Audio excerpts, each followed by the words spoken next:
1010, investigated reported disturbance at Acer Plaza. 10-4 dispatcher, verify address. That's Acer Plaza, repeat, Acer Plaza.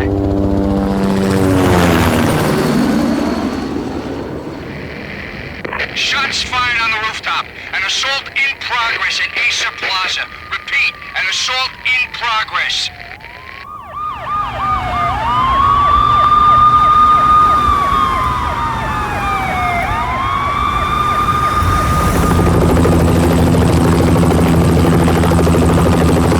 It's a war zone down here. 1085 dispatcher, need additional units. Additional units now. Officer in danger. Officer in danger. 10-5, please repeat, 10-5, all units, emergency. Officer in danger, Acer Plaza, repeat, Acer Plaza, all units. They were all dead. The final gunshot was an exclamation mark to everything that had led to this point. I released my finger from the trigger, and then it was over. To make any kind of sense of it, I need to go back 3 years. Back to the night the Payne started.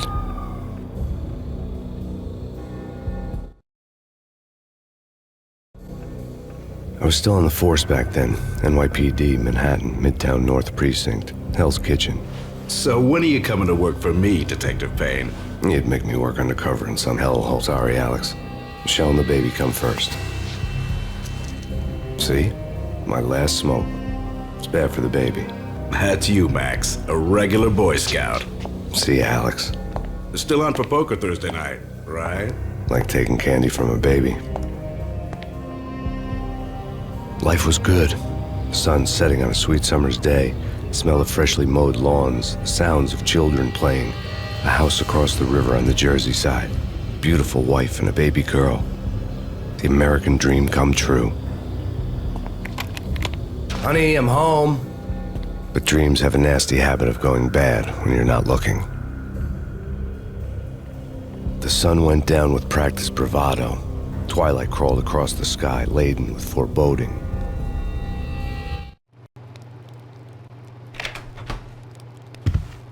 Michelle, honey, anybody home? I didn't like the way the show started. They'd given me the best seat in the house, front row center. What the hell?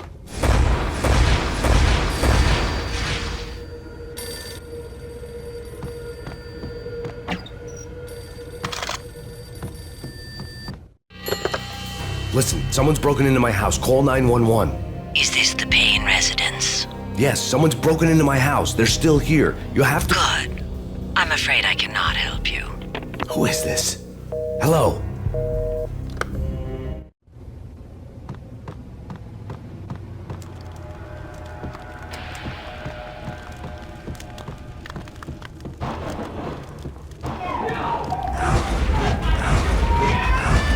Michelle!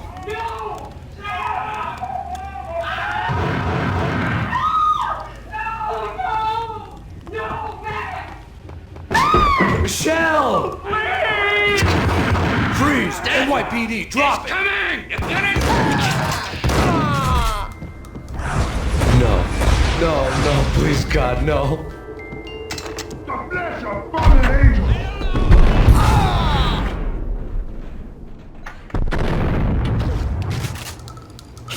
No, God, no, please, Michelle. Oh, baby.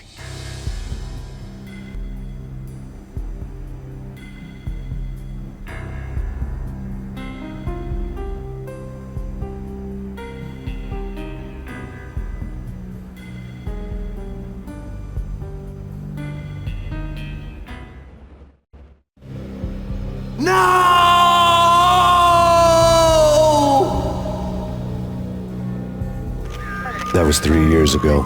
Everything ripped apart in a New York minute. The killer junkies had been high on a previously unknown designer drug, Valkyr, V. After the funeral, I told Alex I'd be transferring to the DEA. It took us 3 long years to get a break in the Valkyr case. Then, finally, 2 months ago, a dime dropper tipped us off that Jack Lupino, a mob boss in the Punchinello crime family, was trafficking. I went undercover, infiltrated the worst mafia family in New York.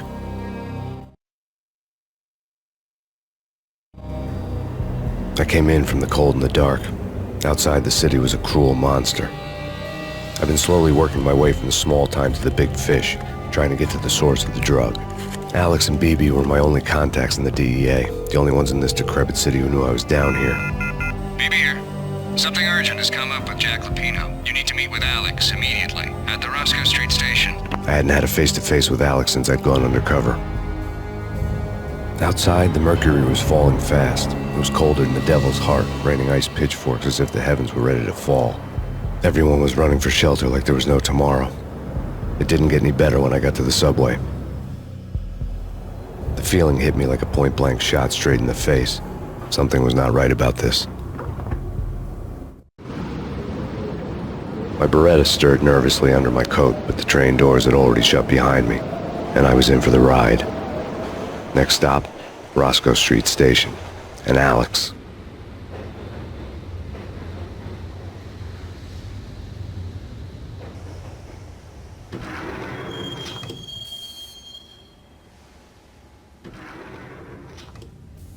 The station was drenched in gloom. Alex was a ghost, nowhere to be seen.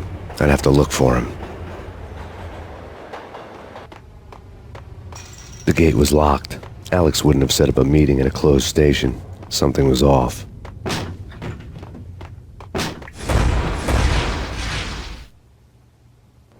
Death was in the air at Roscoe Street. I'd have to find Alex fast.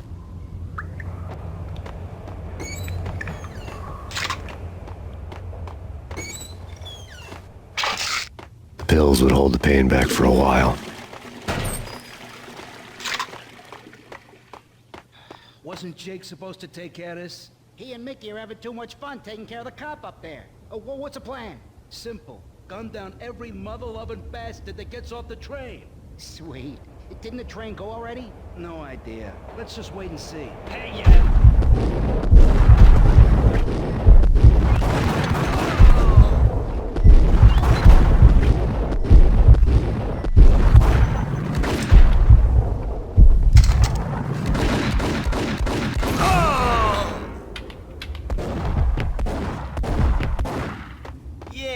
Hold it!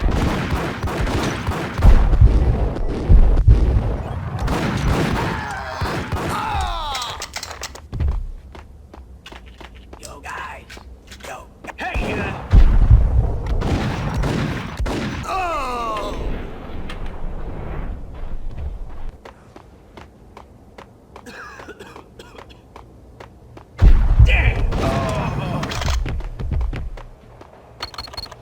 The security panel let out a mocking cackle. I'd need the right code. Yeah, really. Hey!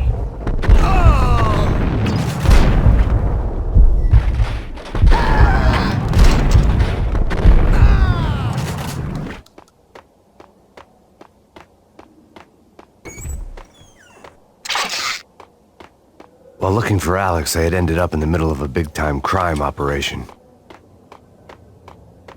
Hitting Roscoe Bank ain't exactly keeping low profile. The riskiest high seven, huh? But hell, the payoff makes it worth it. Hey!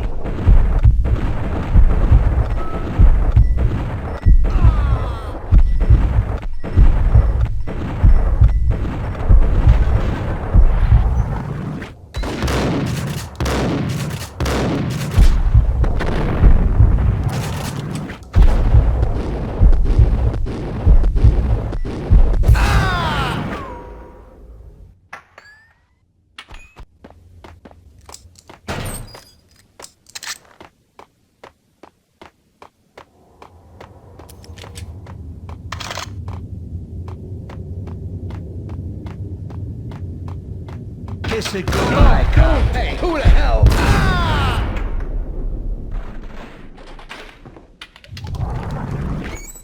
You saved me, man. What's going on here? A massacre. These armed thugs just appeared from nowhere. We need to get help. I can make the call from the control room 1 floor up. Can you take me there? Sure, sounds good. Follow me.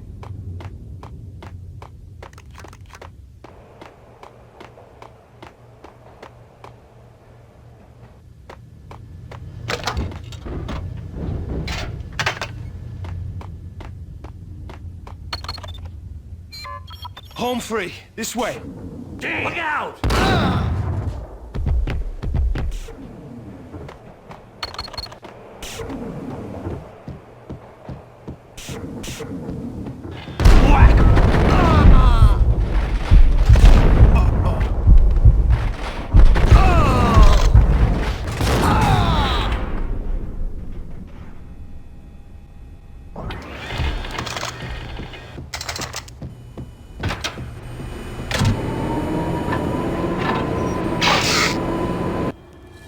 The train lit up like a Christmas tree. The power was back on.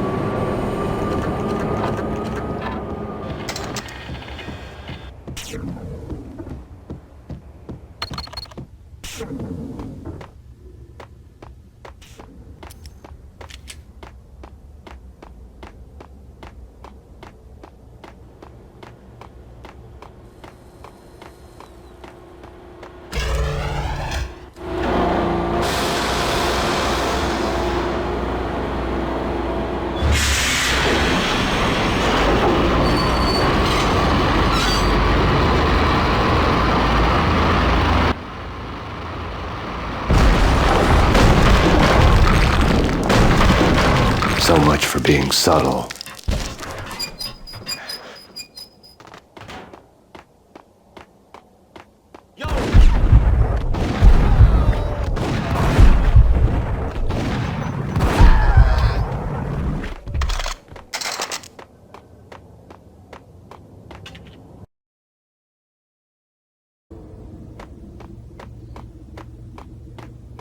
Sure.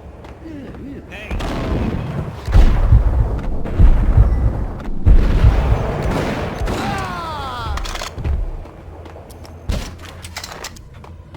What the hell?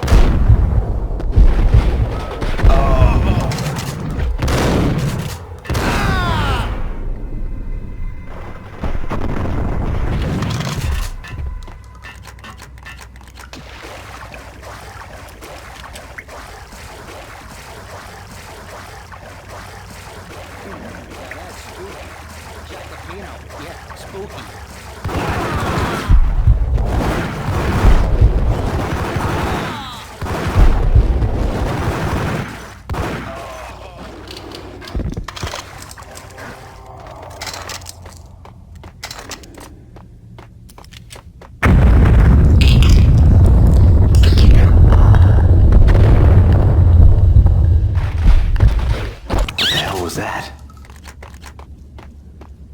Hold on here.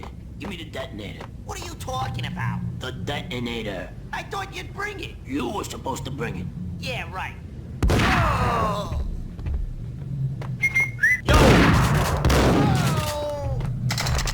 The door had been welded shut ages ago and the bomb was missing a detonator.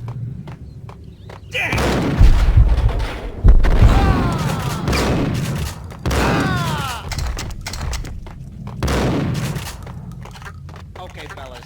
The police are on their way. New York's finest. They're gonna be here soon. Just stick to the plan. We've got our own private exit route. In and out, do your thing. Wham bam, thank you, man.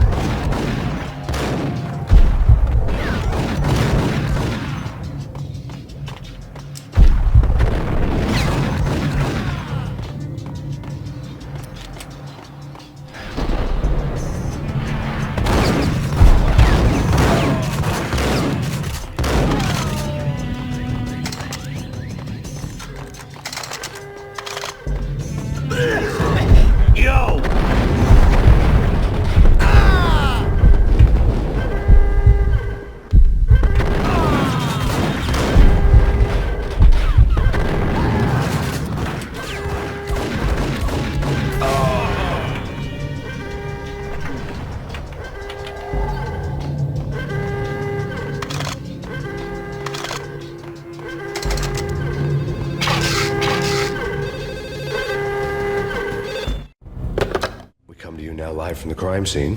Who is this? Right back at you. This is Deputy Chief Jim Bravura from the NYPD. You are to cease your criminal activities and surrender immediately. Sure thing, Jim. Me and the boys have been talking and everyone's real sorry. They'll never do it again. Who the hell is this? Being placed at the scene of a bank robbery wouldn't have tipped the odds in my favor.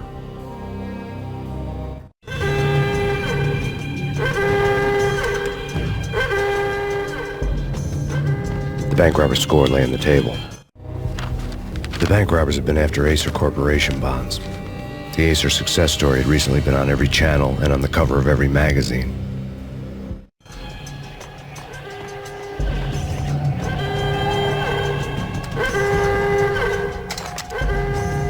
The bank robbers had left their tools on the table. Judging by the detonators, the crooks had bought enough explosives to send Lady Liberty into orbit.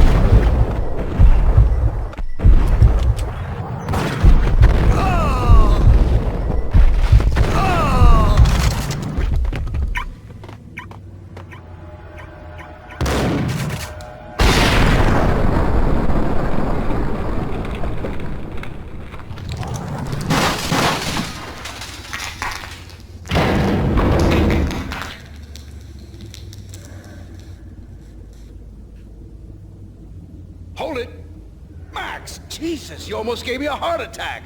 I nearly shot you. Alex, am I glad to see you? What the hell's going on? There are more corpses here than at the city morgue. It's an armed robbery. A tunnel job straight to the Roscoe bank vault through the old station wall. Is this why... This is Lupino's gig? This is Lupino's doing? Lupino's men? Really? You sure know how to pick a place? Can you get through? No, it's locked. We gotta get out of here. If it's Lupino, it's... Alex? Alex! There was nothing I could do. He was dead. I could tell by the empty, accusing stare of his eyes.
Alex had kept me relatively sane for the past 3 years. Now I didn't know how I felt. Somehow he had stumbled upon something big and ended up stepping on Jack Lupino's toes.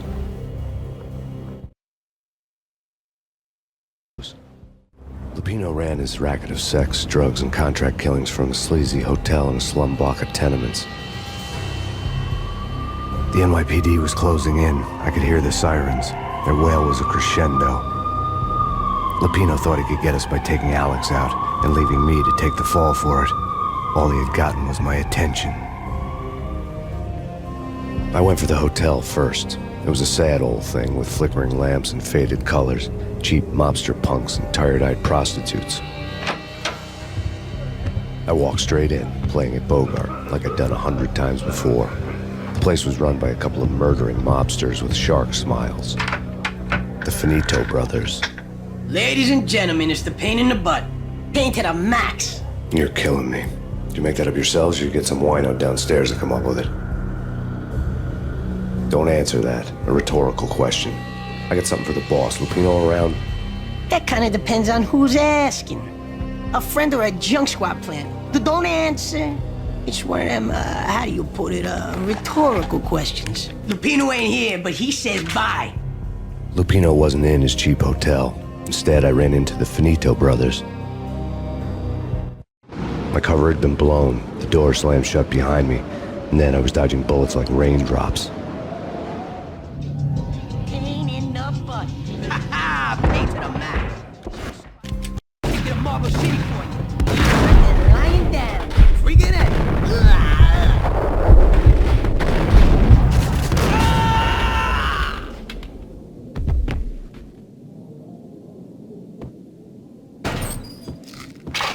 A letter on the desk caught my eye. I had met Lupino only once. The gangster ran all his rackets through his right-hand man, Vinny Gagniti. Gagniti was a high-strung whiner on the verge of breaking apart, like an overamped Energizer bunny. He had the brains to run the business, but he lacked the balls, always falling short, taking his frustration out on underage addicts and call girls. The V deal goes down at your hotel. Jack's exact words, quote, "Vinny, you're in charge of this one," unquote. Rico Muerte's coming to see it through. Anything goes wrong and everybody's gonna get dead. goes double for you. Treat this guy real good. Anything he wants, you give him. Don't screw this up or you're finito, finitos. A V deal meant added security, locked doors, and lots of nervous thugs with itchy trigger fingers. I'd seen nothing coming in, but that didn't mean it hadn't been there. Rico Muerte was a regular Kaiser Soze, a spook story told to keep the apes in line.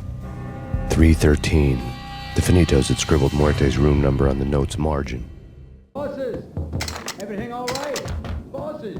Joey! Julio! You all right in there? They're not answering. Call the others.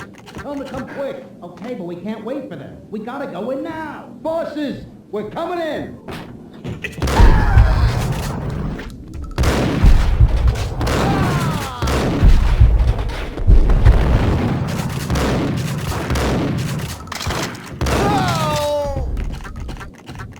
Getting out was not going to be easy. The staircase was locked and the elevator had been busted for a decade or more.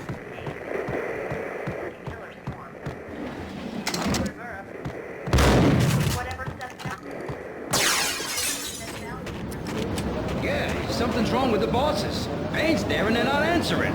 Let's go already. Payne's gonna pay in spades. Payne!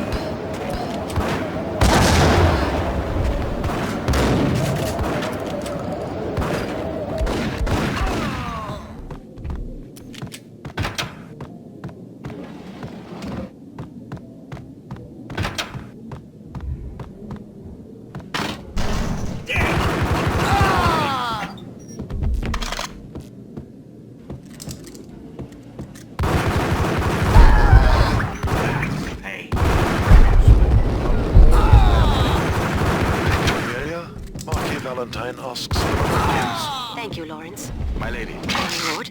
And now, an all-new episode of Lords and Ladies, brought to you in part by Acer Corporation.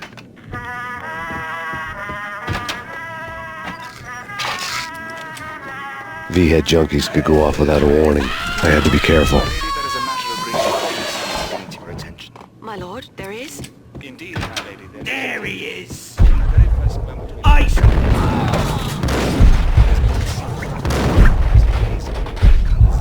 You should not speak so. I must. My lord, no. I forbid you. This cannot be. This must not be. Why?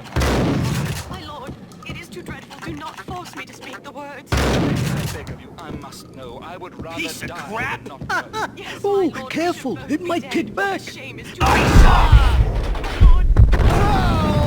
Lord, I am your long-lost sister.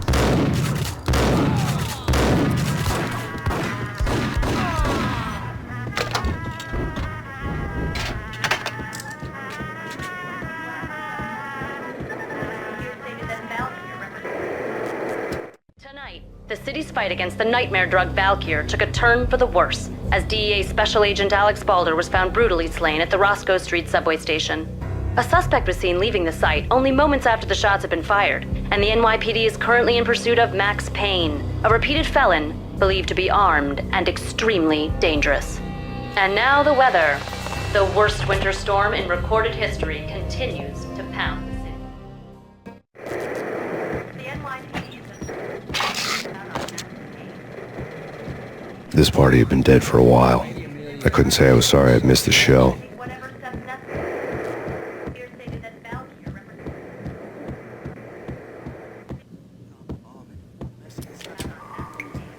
Get away. Get away.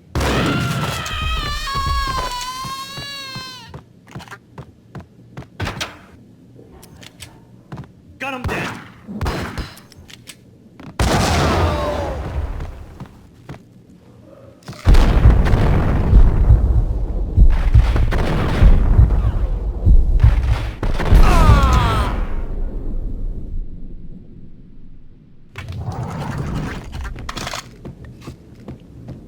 I'd found Muerte's room.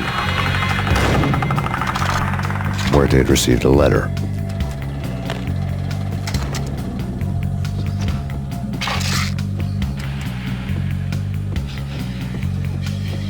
Our investigation had turned up nothing to link Angelo Punchinello, the head of the Punchinello family, to Valkyr. All tracks had ended with Jack Lupino. The letter in Muerte's room was signed by the Don himself. It was the first hint that the Kingpin knew what was brewing inside his syndicate. The trouble you got into after the Chicago screw-up. The Punchinello family bailed you out. You have been waiting for a chance to pay us back. One of our trusted boys has a monkey the size of King Kong on his back.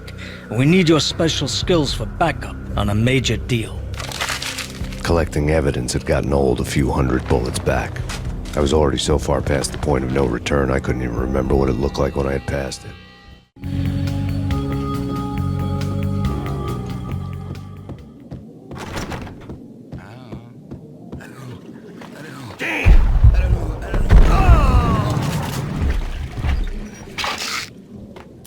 Think I'm dead?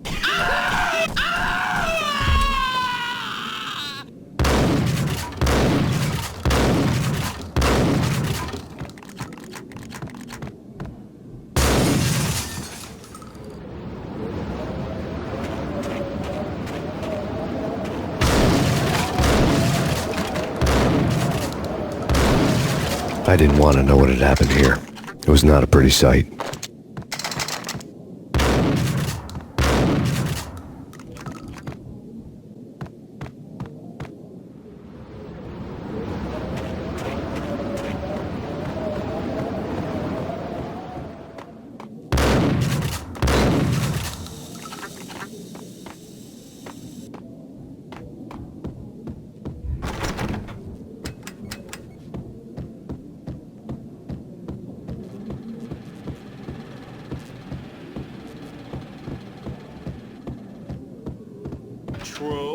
True. You said that.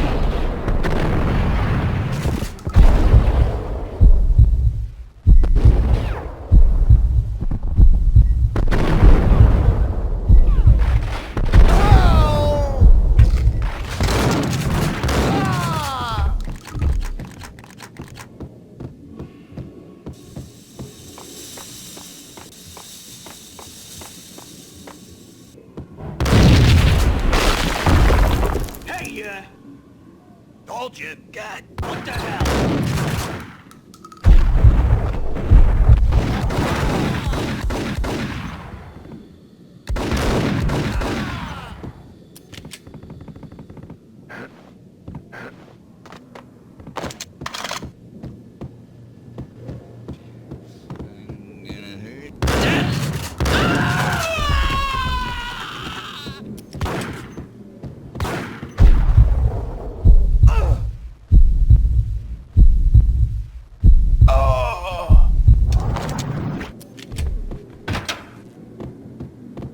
The hooker had left her diary on the table. The diary belonged to a hooker named Candy Dawn. The read would have made a vice cop blush. Had talks with the mystery hag over the phone again. Sent her the latest One-Eyed Alfred tape. As long as the hag keeps paying for the tapes, the old man could come every day for all I care. She had a nice sideline, making secret X-rated flicks of her clients and selling them to the highest bidder. They would get her killed if her V-fix for the day didn't do it first.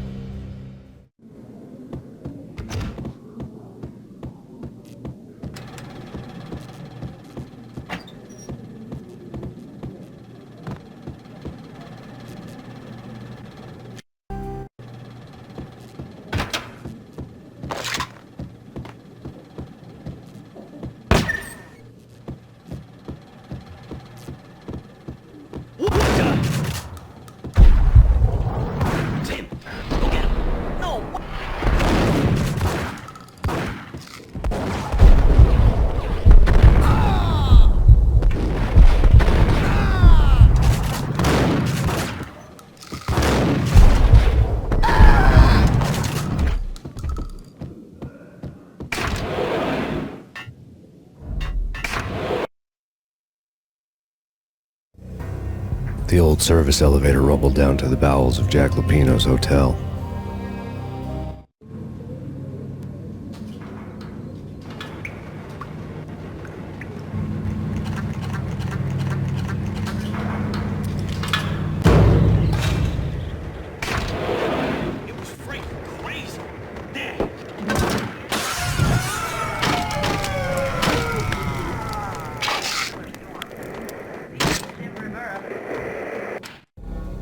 Storm warning is in effect in the whole tri-state area. as both freezing rain and heavy snowfall continue. Many roadways are already closed, and people are advised to stay indoors. The severe blizzard has ravaged New York for 3 days now, with no end in sight. We'd been snowed from the start in the Valkyr case. The forecast said there was plenty more where that had come from. But the snowbound city was on my side. Less chance of innocent bystanders getting caught in the crossfire.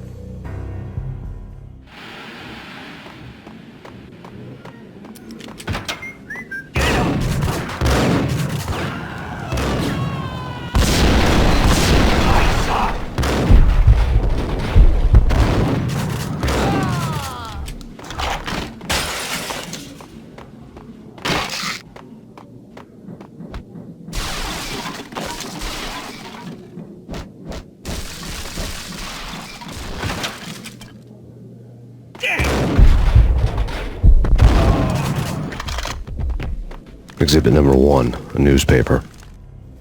A dead man tied to a chair lay on the boiler room floor. Captain Baseball Bat Boy has an unbeatable track record in superhero death matches. But a 6-pack of root beer gets me every time. The murder weapon was a baseball bat, now lying in a pool of drying blood next to a newspaper folded open on a Captain Baseball Bat Boy comic strip. Take vampire movies. Why are they always set in LA or Mexico? They can't even get a tan. If I was a bloodsucker, I'd move to the North Pole. Winter's one long night. Yeah, what would you eat? Get 'em!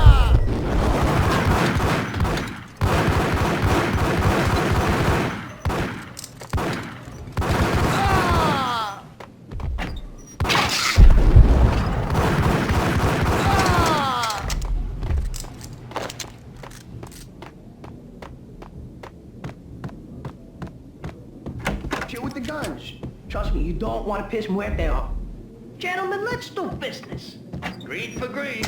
Cheers at green-eyed angels. Amen.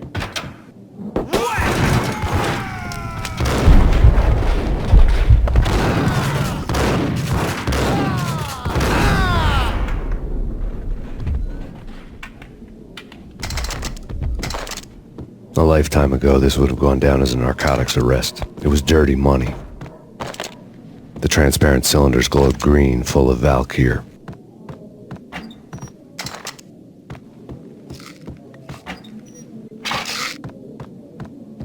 There was a key on the table.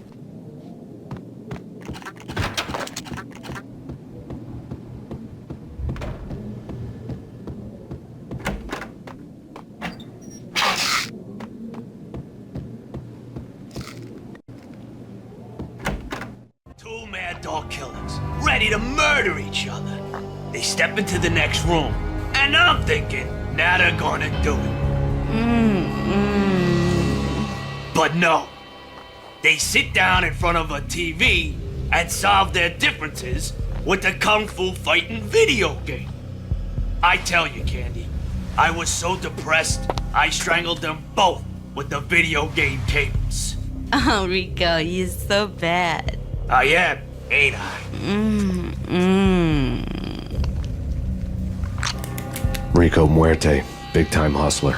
Who the hell? It's that cop. Muerte went for his gun. Do something.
The antique switchboard was still in use. There was an old telephone telephone switchboard in the back room of the reception area, the kind that made phone tapping child's play. It wasn't hard to picture a fat pimp sweating with headphones on, listening to his hookers talk dirty and fake orgasms over a web of party lines, the blood veins of New York. Right now, there was a different set of moans and groans going on. Boss, Goniti, this is Max Payne. He came, started capping us. He killed her. Are you freaking kidding me? He's just one lousy cop. You better be freaking kidding me. Whack him. What's the freaking problem? Hello? Answer me. Hello? The word was out. A deadly virus released into the city's corrupt circulatory system. Something wicked this way comes. Max Payne at large.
Turn around, walk away, blow town.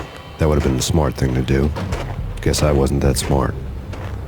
Lupino's tenement buildings were a seedy hangout for all kinds of sleaze. A liquor store, a pawn shop, a laundromat full of mobster bookies and loan sharks. The list went on. The how and why of it was a mystery to me, but they knew I was a cop. They knew I was coming, and they were going to get real trigger happy about it. I got to see Lupino's hangout all lit up. A bomb went off, turning snow into liquid gold. A pillar of fire lifted the remains of a car straight up into the air.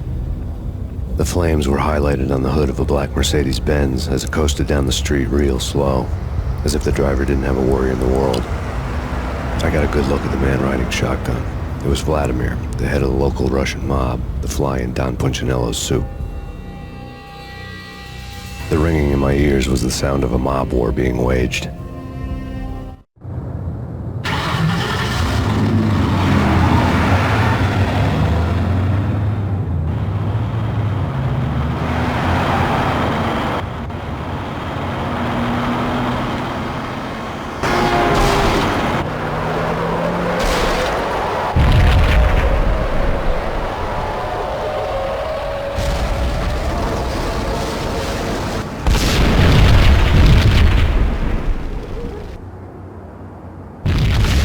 Another bomb exploded inside the closest slum building. It was a lucky break. The goons inside were spooked, but luck always came with a price tag. More bombs could still be ticking inside, and the cops would already be on their way. Jack Lupino's suite was on the top floor. At least it used to be, before the explosive makeover. I don't know, man. Hey!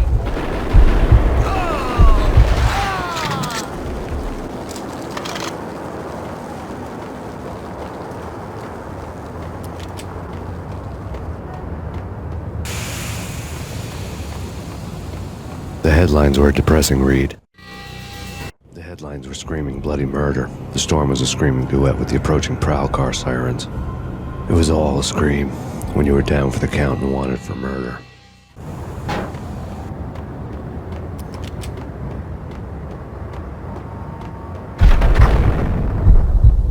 Yo!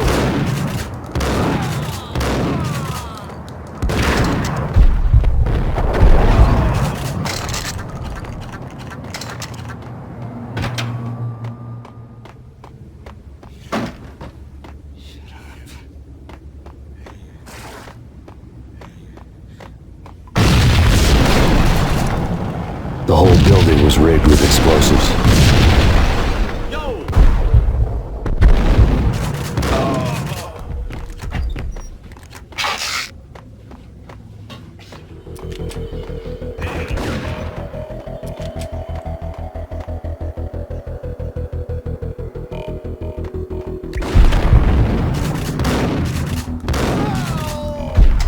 What the?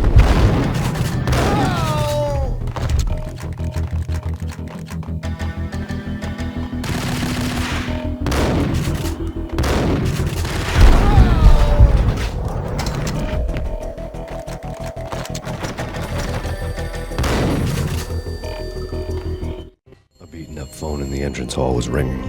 It could have been just a junkie in need of a fix, but it turned out to be something more sinister than that. Am I speaking to Mr. Payne? Who wants to know? My name is Alfred Wooten. You must hurry. The police are on their way. Tell me something I don't know. They know you're there. How? And what's it to you? I will contact you again. The cops arrived, sirens singing in the off-key harmony of a manic-depressive choir. I had a few minutes while the SWAT team would go through their usual routine.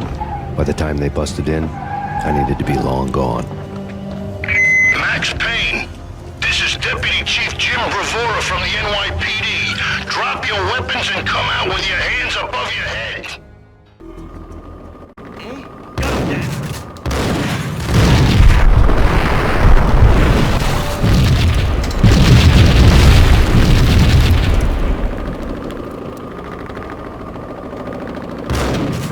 Someone had left a letter on the counter.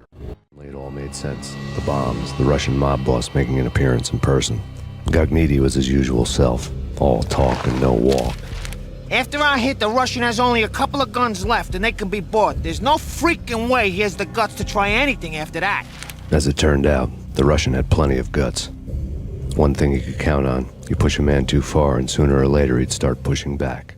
There was a key on the shelf.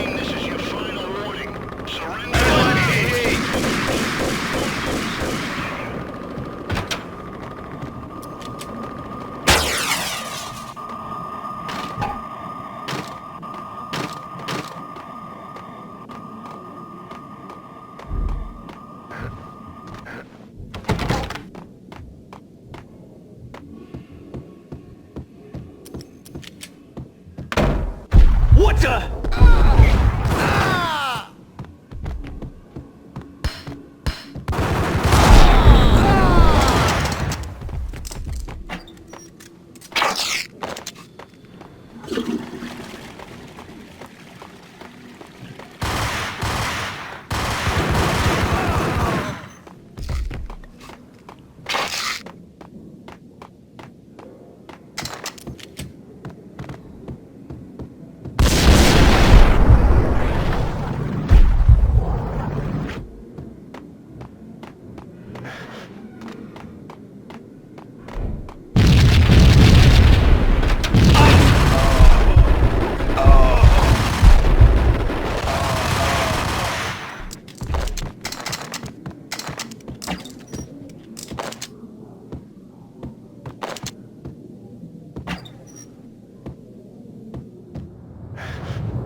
The bombs had destroyed all the stairs up to Lupino's office.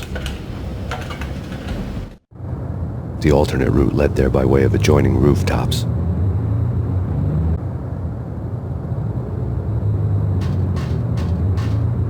It's never been this cold. Never ever. It's like the sky's falling. Yes, sir. It's the end of the world as we know it. And I don't feel fine. I don't feel anything. Not a thing. I'm freezing my butt off.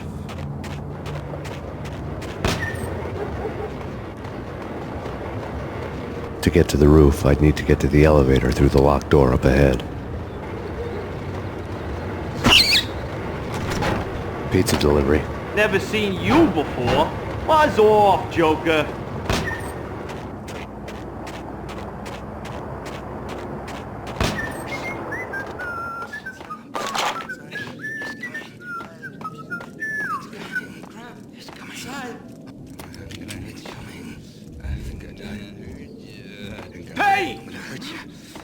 What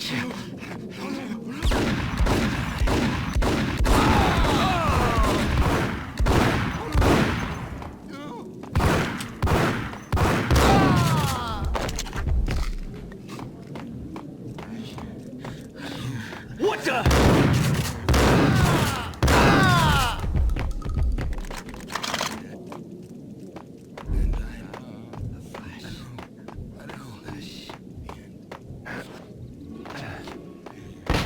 No, don't shoot. I... You know the clowns at the laundry? Me? No. You're no good to me then. What? No, the laundry, yeah. I know him, yeah. Get me in there. Okay.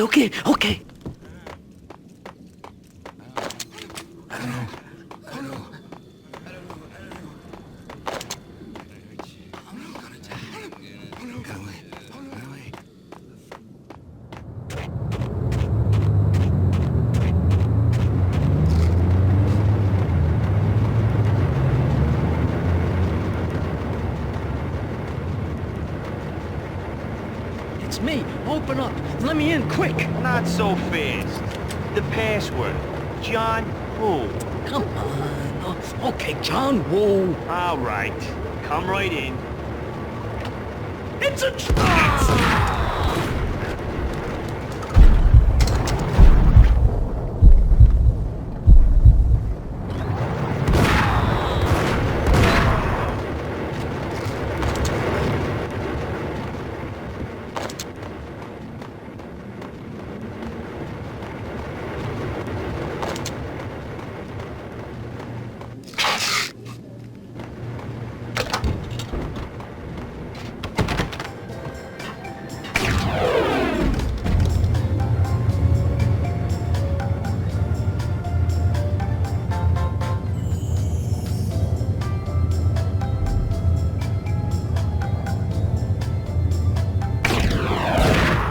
Thank you.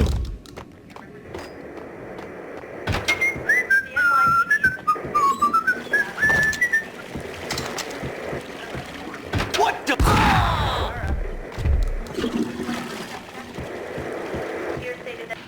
New York City is in crisis tonight, with reports of Valkyr-related gang war in the streets of the Bronx. Apparently, Max Payne, wanted for questioning in connection with the slaying of a DEA special agent earlier tonight, is waging a one-man war against his former partners in crime. Among the listed casualties so far are notorious mafia members Joey and Virgilio Finito, as well as Rico Muerte, himself a fugitive from the law, and a suspect for several murders in the Chicago area. The NYPD has been placed on full alert. A citywide APB has been put out on Max Payne. Deputy Chief Jim Bravura has promised to take whatever steps necessary to bring him to justice. What those steps may be remains to be seen. For CNN TV News, this is Kira Silver.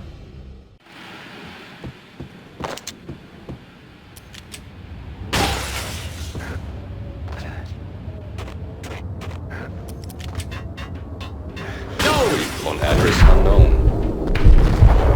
I saw you, Payne. It's the last place I'd want to end up. But that's where I will end up anyway. Flamingo, but someone who looks the part down to the finest detail, except that he's evil. I'm hiding in the shadows, watching it all unfold.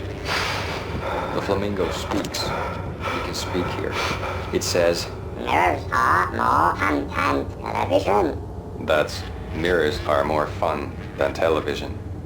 Somehow I know this, just don't ask me how.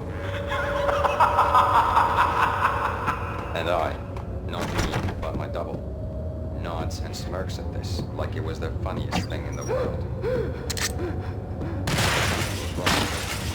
no one there, hiding behind it. They both turn to look at me with their eyes. And the Flamingo speaks again.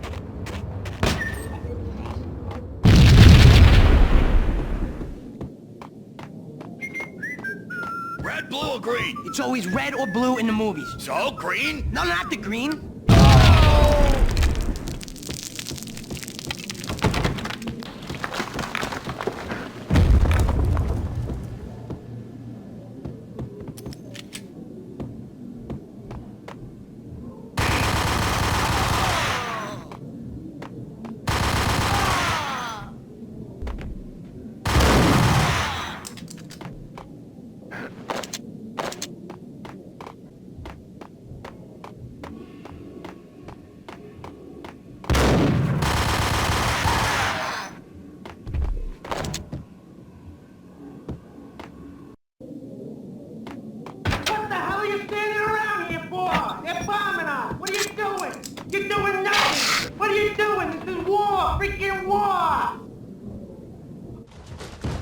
Vinny Gognitti. Just the man I've been killing to see. Payne? Freaking fed! I knew from day one there was something screwy about you. What do you think you're doing? You're a freaking cop. You ain't got squad on us. You can't just come in here waving your piece like it meant something. Yeah! Oh my God! Oh God, you shot me! Ah! You're dead, Payne! And what the hell are you waiting for, you apes? Kill him! Kill him! With pleasure, boss. Gognitti bailed. I made like Chow Yun Fat.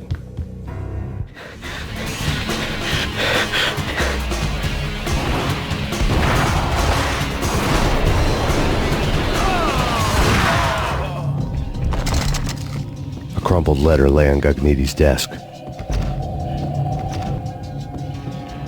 The letter was addressed to Don Punchinello, but Vinny had never had the nerve to finish it. Jack's gone voodoo. Just the other night, he shot Dino because he wanted to see what his brains looked like splattered on the wall. He's a freaking mad dog. We're running out of men and business fast. Gognitti had been living in mortal fear of his boss. Jack Lupino was a psycho.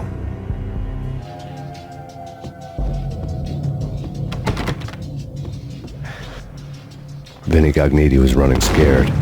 He could run, but with a bullet in his stomach like a broken bottle of Tabasco, he was quickly running out of time.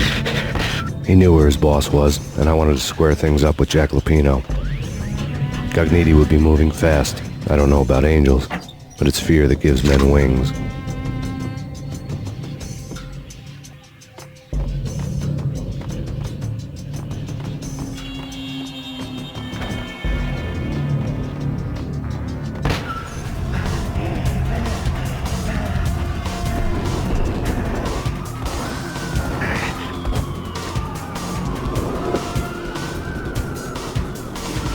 Gognitti hitched a ride. To catch him, I'd have to follow his lead.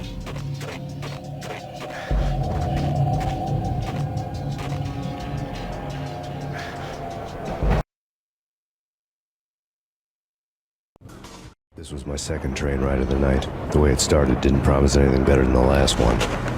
Freezing wind tearing at my face like sandpaper and razors, ice hard and slick under my hands and feet. And somewhere in the background, the wail of sirens, the city howling after me.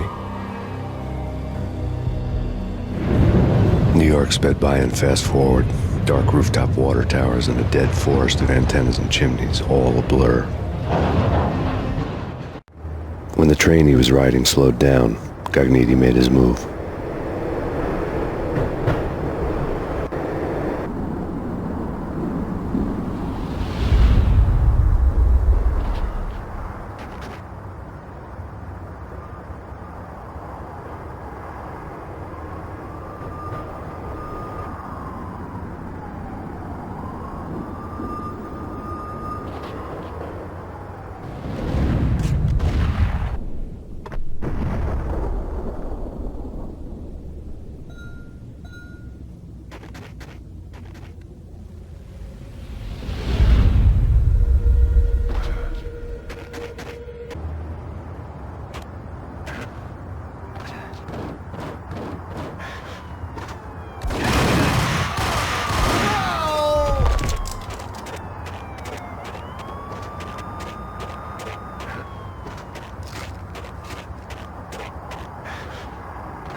It's Payne! He's coming down the stairs! Shoot the bastard! Okay, boss, you got it. No problem.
has nowhere left to go. We are very close to capturing him. You'll get a full statement then. Right now, I've got better things to do, ma'am. That was Deputy Chief Jim Rivera from the NYPD with no further comment at this time. Apart from his suspicious food habits, I figured Bravura to be one of the good guys. Fate had just dropped us on different sides in this. But when it came to capturing me, he was way out of his league. I had already ditched the cops a couple of rooftops back. For now.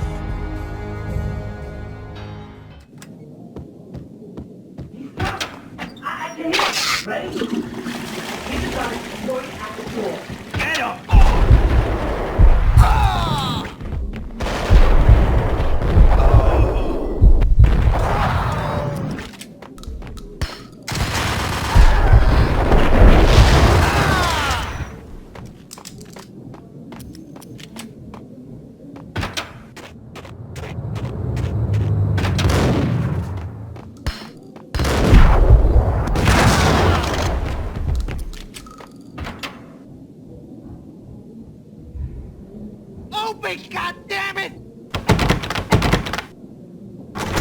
Payne! I'll kill you, you lousy freaking...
Steam in a dead-end alley with steam boiling out of the sewer grates like all the fires of hell were burning high beneath us.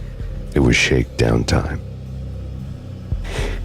Where's Lupino? Screw you! Bad start, Vinny. Police brutality! I rate pretty high on that. You can't just hurt me in cold blood? Just keep telling yourself that. Listen good, Candyman. I'm not gonna be anybody's fall guy. I want to know where your boss is hiding. There was no glory in this. I hadn't asked for this crap. Trouble had come to me in big dark swarms. The good and the just were like gold dust in the city. I had no illusions. I was not one of them. I was no hero. Just me and the gun and the crook. My options had decreased to a singular course. I'll tell you, just don't hurt me no more. Lupino's at Ragna Rock, the nightclub. Book me, take me in, hold me to the freaking jail, just don't hurt me. Your rights will be read at your funeral. Ragna Rock was Lupino's private nightclub, a den of drugs built into an old theater. I knew what waited inside. V-head junkies ready to explode in random acts of senseless violence, and Lupino's goon squad, the worst stone-cold killers this side of hell. Ragna Rock was as inviting as a headache, flickering and flashing to a machine gun beat. The nightclub was a gothic theme park that began with bondage games and led to the nasty stuff from there.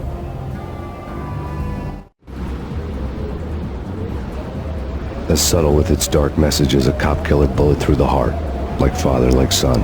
Just like Jack Lupino.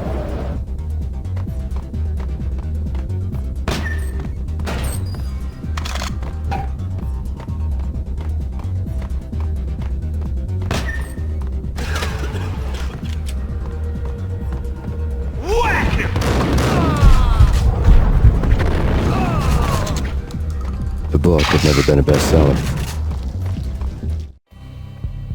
Given the setting, I was surprised to find that somebody had been passing time reading. The paperback was entitled, The Age of Murder and Storm. The blurb on the back mentioned Norse mythos and Ragnarok, the end of a Viking world with a terrible winter that covered the earth in ice. when vile crimes were rampant and all humanity lost. I could see how somebody impressionable might get it into their head that we were at the end of time. I was also beginning to see what the nightclub and its owner were all about.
Books on the occult had been piled on the table.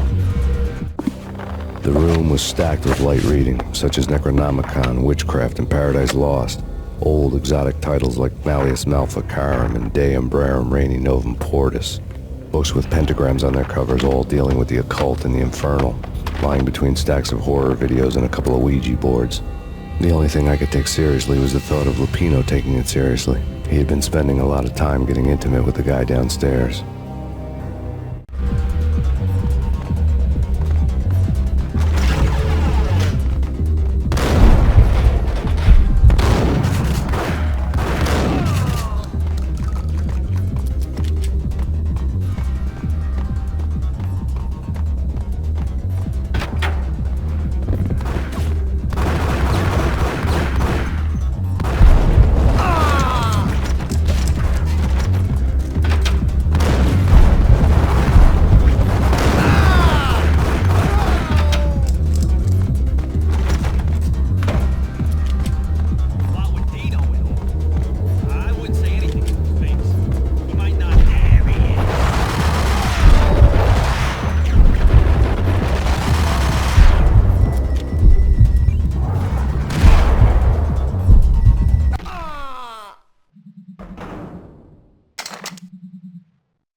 Hold it!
The backstage area led to Lupino's inner sanctum.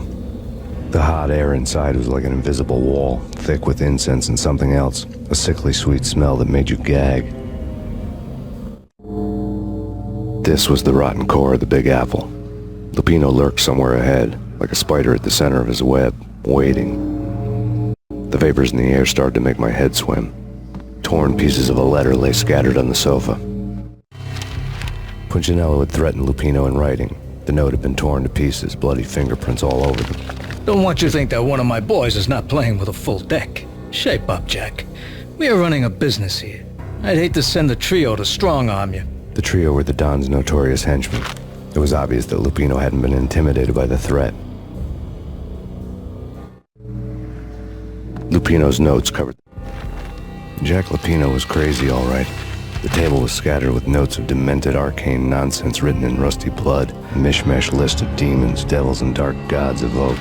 Beelzebub, Asmodeus, Baphomet, Lucifer, Loki, Cthulhu, Lilith, Hela, blood given to you all. He was after that old Faustian deal, your soul for power and fortune. Just sign on the dotted line with your blood. Table. Lupino's notebook lay on the pedestal. Lupino was crazy, all right. Mythic wolves, let loose to devour the sun and the moon. Lupino is the wolf. I'm Mr. Beast, the big bad Fenris wolf. I'm the end of the world man, wearing the flesh of fallen angels. After Y2K, the end of the world had become a cliché. But who was I to talk? A brooding underdog avenger alone against an empire of evil, out to right a grave injustice. Everything was subjective. There were only personal apocalypses. Nothing is a cliché when it's happening to you. The flesh of fallen angels! Come to me all! Astaroth, Beelzebub, Asmodeus, Baphomet, Lucifer, Loki, Satan, Cthulhu, Lilith, Hela! Blood to you all! Secret, living under the skin of reality. I've seen it. The corruption of flesh.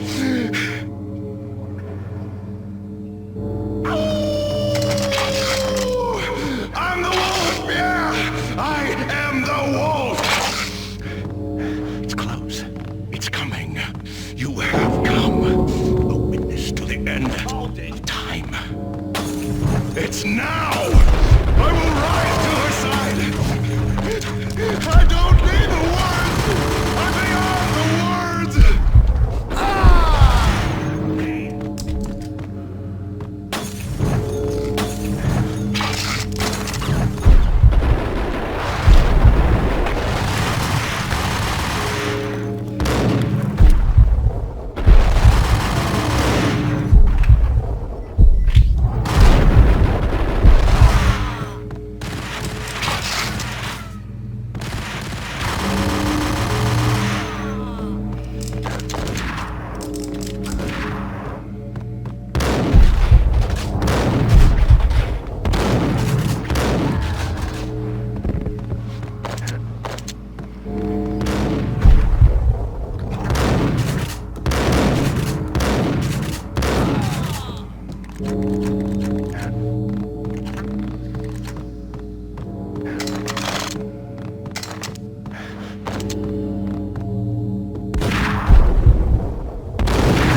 known there'd have to be a catch in it somewhere, and this one was the Empire State Building of catches.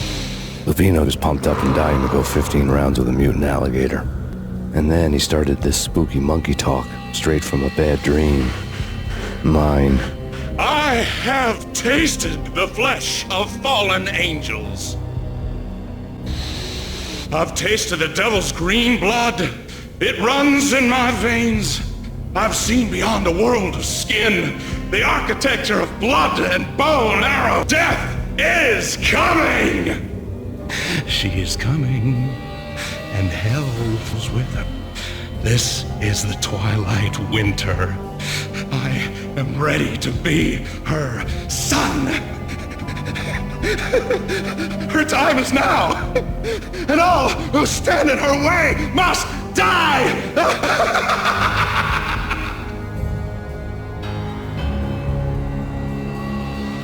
Die!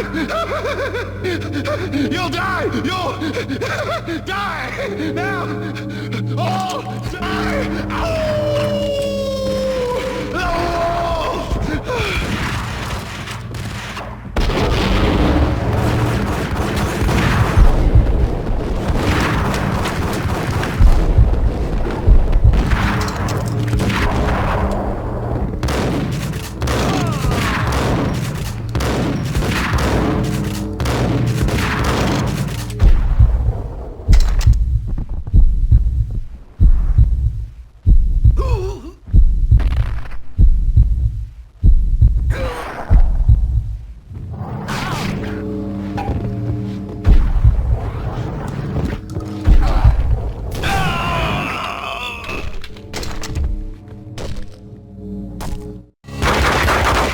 Finally went down. I wanted to make real sure he'd stay that way. V was a bad monster. Turned them into friggin' zombie demons from outer space. I think he's dead already. Huh? And that's when it happened. But dead or not, you've got the wrong guy. In stepped this knockout femme fatale holding a gun to my face. I returned the favor. Lisa Punchinello. Lisa Punchinello was the Don's wife. Mona Sachs. Lisa's evil twin. Your safety's off, evil twin. You might hurt someone with that gun of yours. Lisa's the damsel in distress. I'm the professional. I'd blow you away without batting an eye. Sure, and you can check out my credentials splattered all over this joint. Jack couldn't have framed you. Not the state he was in. We're after the same slime bag. Angelo Punchinello's the one who murdered your friend and framed you with it. You know this for a fact. I've got my sources. I don't have a clue these days. I just shoot them as they come. Who put a contract on the Archfiend? This one's mine. I hate the guts of that sadistic wife-beater. Why not pool our bullets for this one? I thought you'd never ask. My finger was starting to twitch. How do you like your whiskey? I'm easy, as long as you don't try to slip me a Mickey. You're a real angel, Max. It was good stuff. Tasted sweet as honey going down. Nothing personal. Can't risk you going berserk and getting Lisa killed.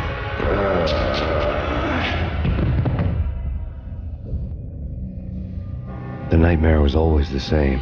Violent shapes moving in darkness, old and ugly. The killer's mad laughter was a riddle filled with wicked innuendo.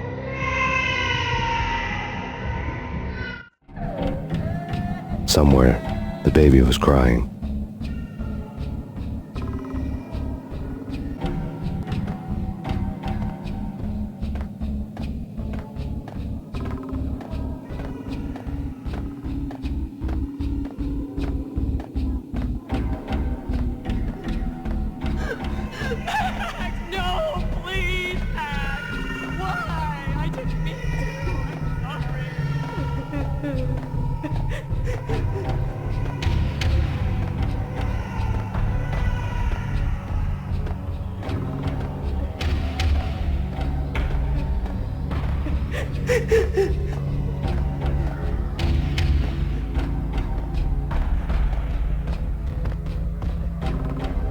Should've known it when we found you snoring next to Lupino's corpse. A comedian, huh? The pictures were filled with good old times.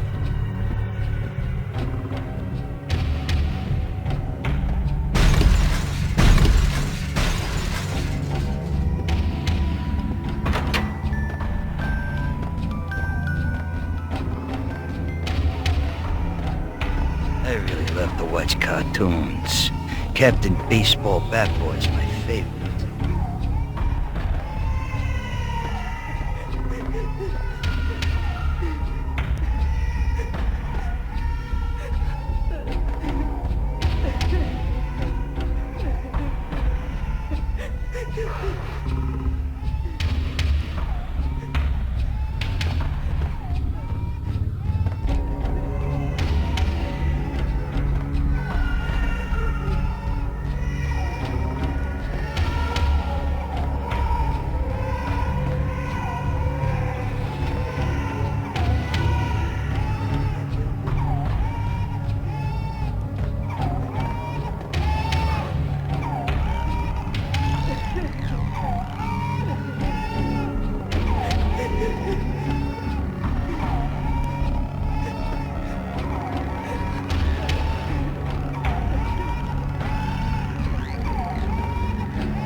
No, please, God, no.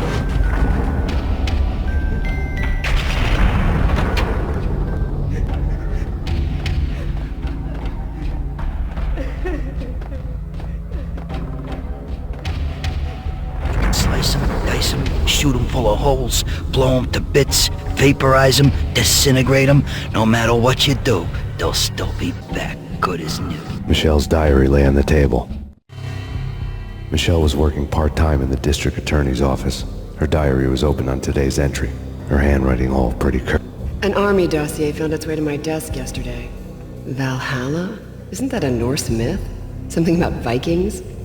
I tried to tell Max about it, but he was busy, that cute frown on his brow. Guess it's nothing, just a mix-up at the courier service. From now on, I would always find time for her. It was a hollow promise. Too little, too late.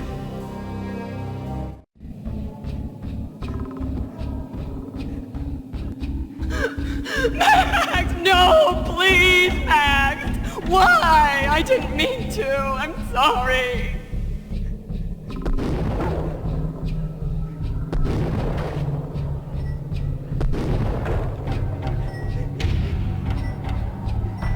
Murderer! You killed her! Nothing like that ever happens in the real world.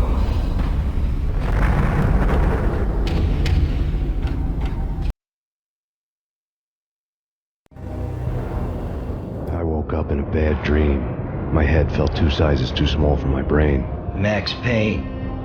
I envy your name. And the killer was smiling. Pleased to meet you. I'm Frankie the Bat Niagara. Niagara, as in you cry a lot?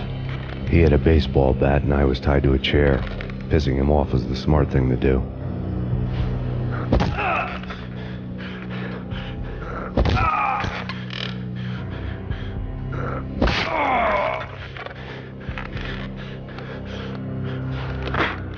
Nothing wrong with a little laugh now and then. Take me, for example. I love to watch cartoons.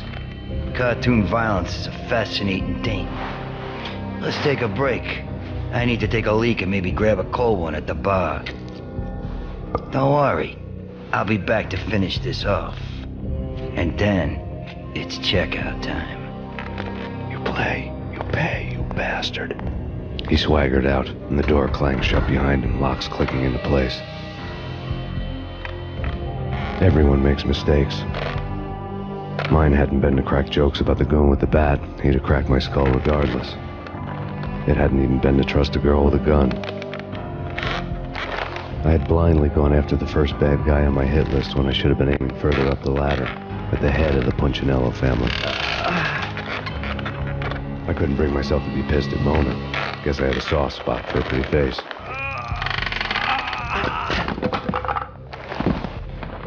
When somebody decides to play baseball with your head, you tend to get sore. They had dragged me back to the basement of Lupino's hotel. I was beaten, bruised, and blue. I felt like the chair I had broken to get free.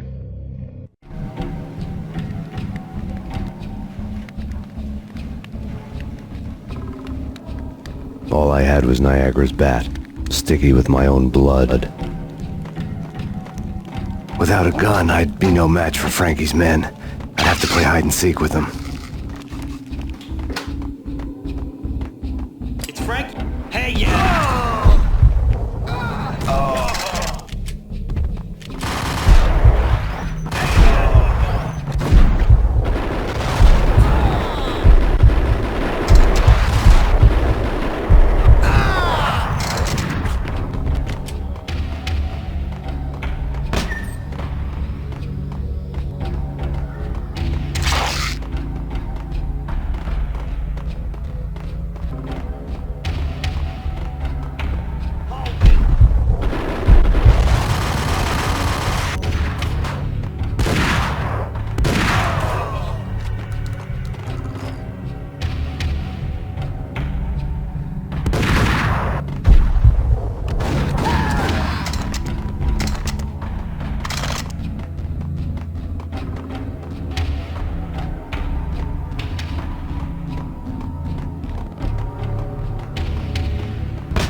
Another newspaper caption for a murder scene.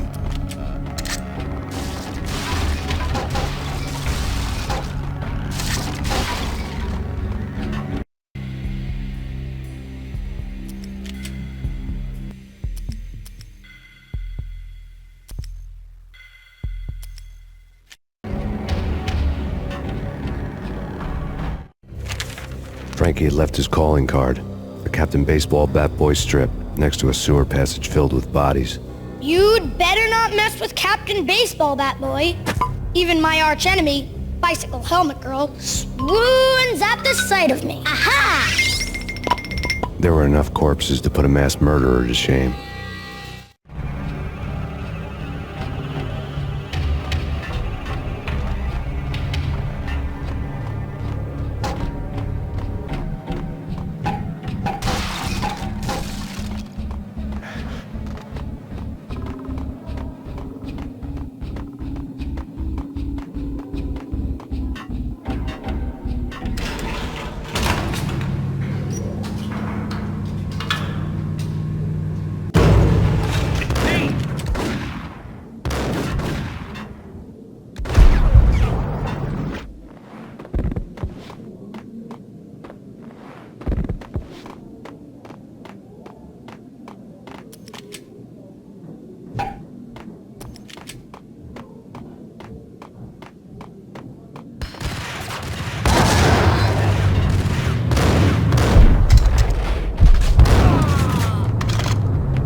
Things were fast going from bad to worse.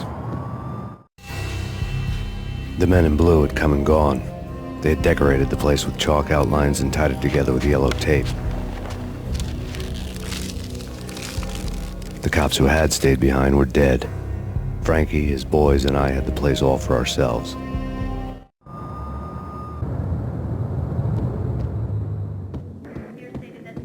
Just forget about it. Just forget about it. Hey, just forget about it. That crazy witch, you should have heard her. She was a real scream when the boys caught her trying to cap the Don. Oh, that's friggin' bad. To the trio? That's even worse than what Frankie's doing to that poor bastard downstairs. She's gonna take a long time to die. The mobster muscle on the phone was talking about Mona. Punchinello's trio were nothing but bad news.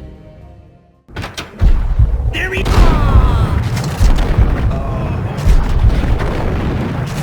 More evidence that Punchinello didn't like me much.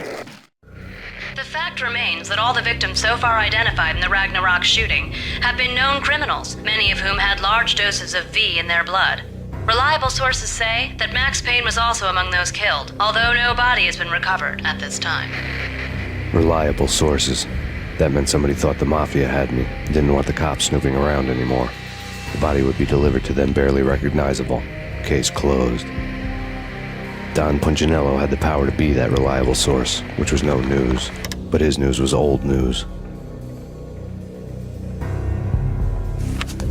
Framing me hadn't been enough. Don Punchinello had put a hit on me. He wanted me dead, and it had been important enough for him to give written instructions to Frankie about it. Max Payne should die like a dog for the trouble he's caused. Frankie, I know I can trust you to give this matter the dedication it needs.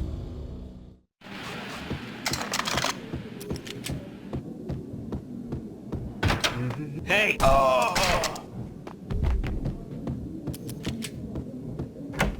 The hotel bar was fast developing quite a history. True to his words, Frankie was there, having a beer. Jesus Christ. How the hell did you get loose? Got bored waiting. Thought, what the hell, we could just as well finish this here. Fine by me. This works out just as well.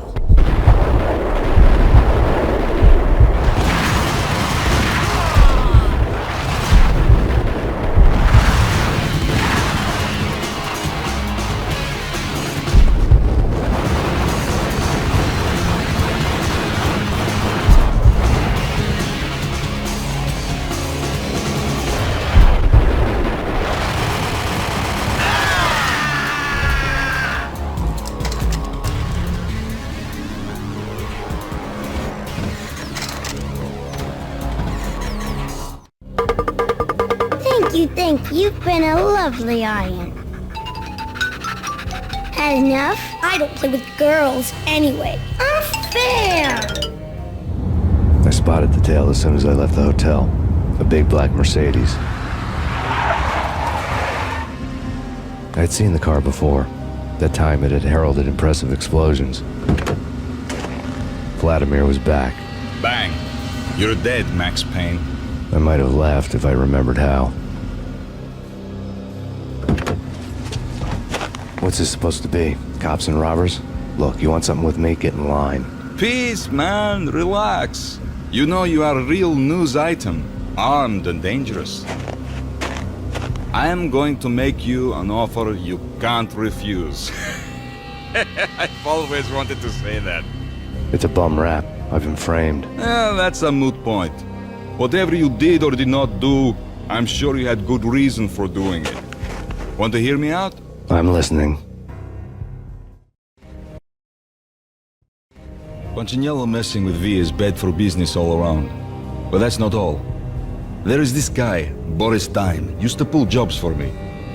He's the captain of the cargo ship Charon. Now the bastard turncoat has gone over to the other side, Punchinello's.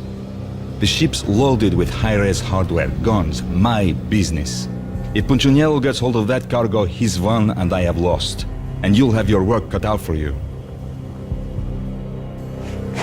If you want to get to Punchinello, you need heavy-duty persuaders. I am just the man to get them for you. Change the ship back under my flag, maybe pop 2 in the traitor Dime's head while you're at it. You'll get enough guns to start the apocalypse. You in or out? Let's get this show on the road. Vladimir was one of those old-time bad guys with honor and morals, which made him almost one of the good guys. None of us was a saint. The Brooklyn riverfront was a maze of rusty containers, sharp-boned cranes looming up from the snowstorm. On a night like this, you couldn't help but think of the dark army of dead men sleeping with the fishes, cement shoes in line.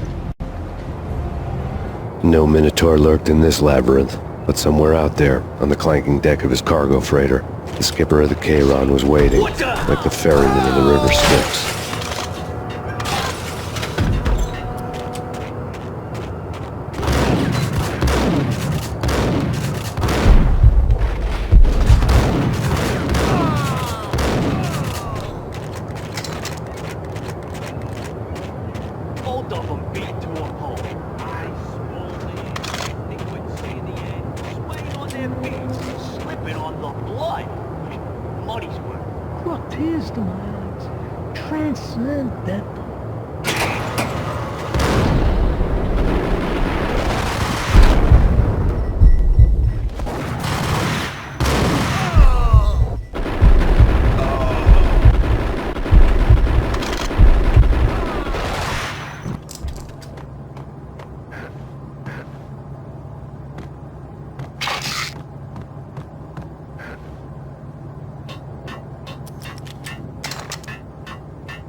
Hold it!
doubted the letter was a receipt. Rico Muerto had come to town to do more than just sort out family troubles. Exhibits number 1, 2, and 3. A briefcase of money, a sniper rifle, and an envelope with one word neatly printed on a folded piece of expensive paper. Mayor. It didn't sound like a mafia contract at all. It was too cold and too to the point.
Found Boris Dime's ship.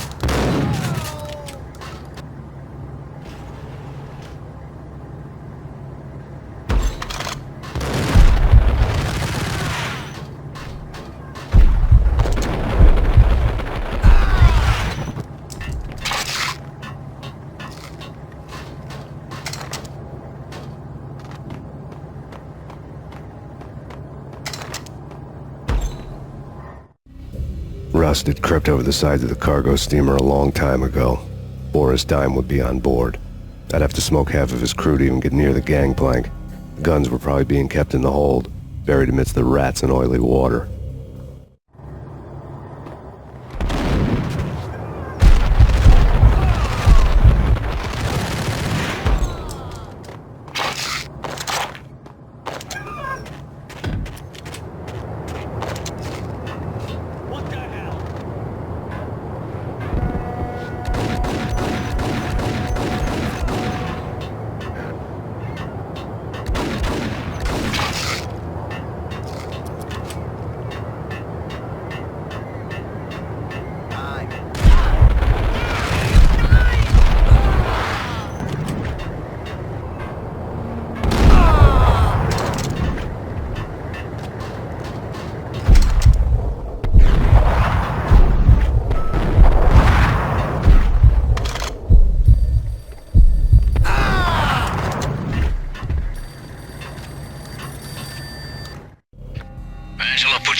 Angie, tell me, how much did Dime cost you?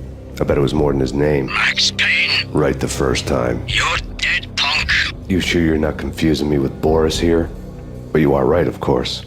Pretty soon we should get together and have a talk. You son of a... Pissing Punchinello off was a dangerous game, but when people get mad, they make mistakes.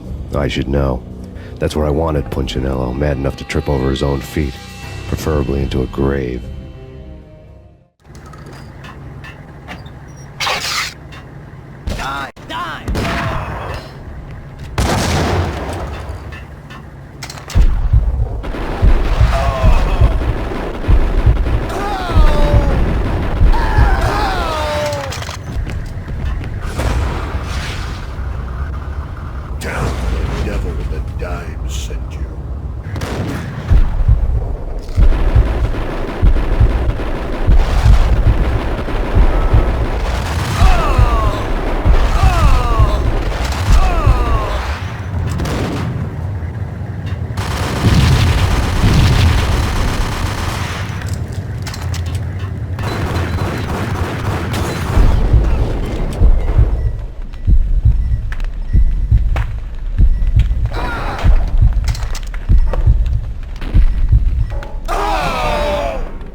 Did you get everything you need? Check.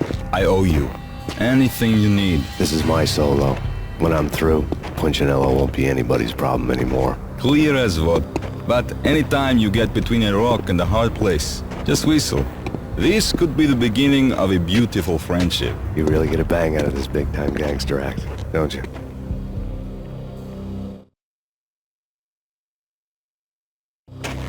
Even with all this firepower, I figured I couldn't get to Punchinello at his manor.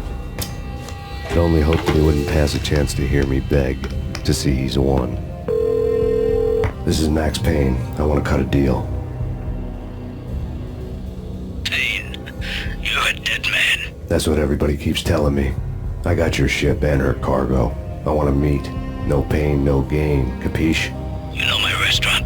Yeah, I know it. 1 hour. Punchinello's restaurant had seen better days. Snow was falling like ashes from post-apocalyptic skies, but that was outside. Things were hot in the Don's restaurant. I knew it was a long shot, Angelo Punchinello actually showing up, but there was no crime in hoping.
Punchinello was burning to get me. The feeling was mutual. He was trying to put out my flames with gasoline.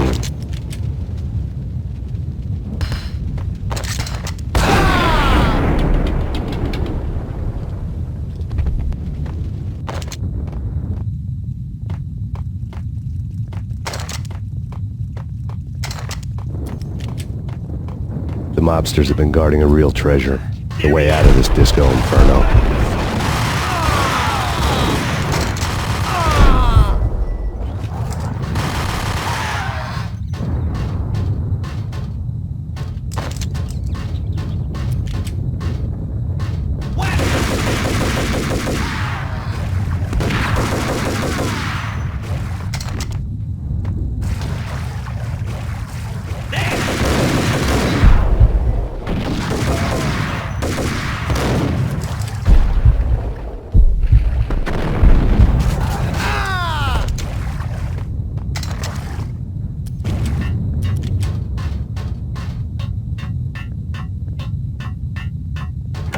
Vlad had seen my smoke signals.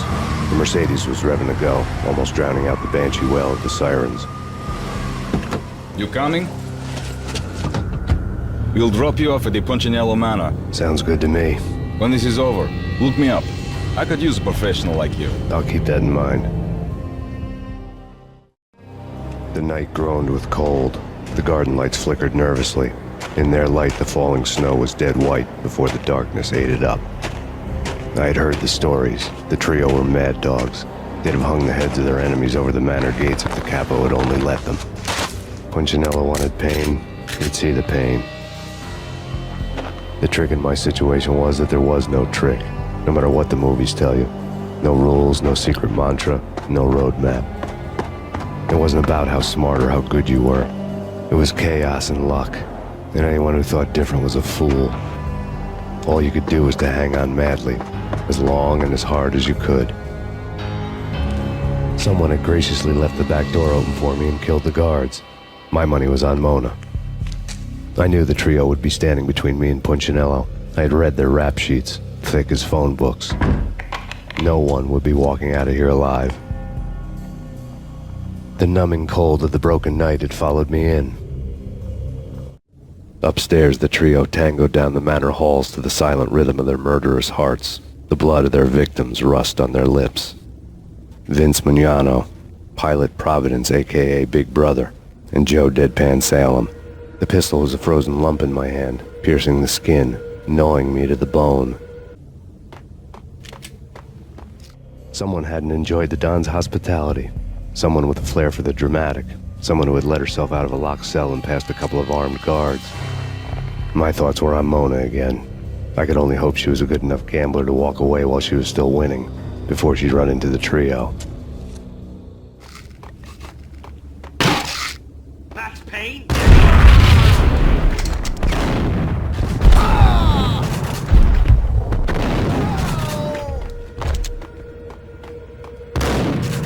Hey, someone get the guys from upstairs!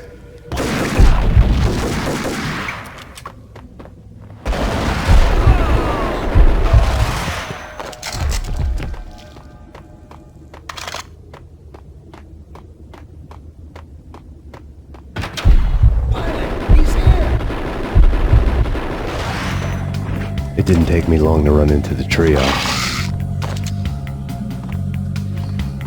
The word on Lisa Punchinello was that she was a bit of a witch.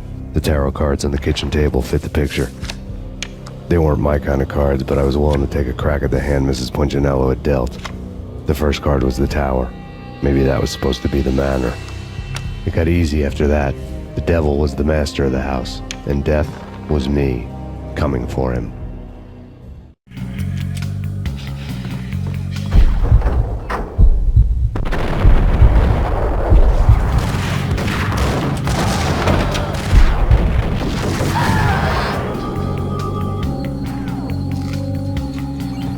One down, two to go.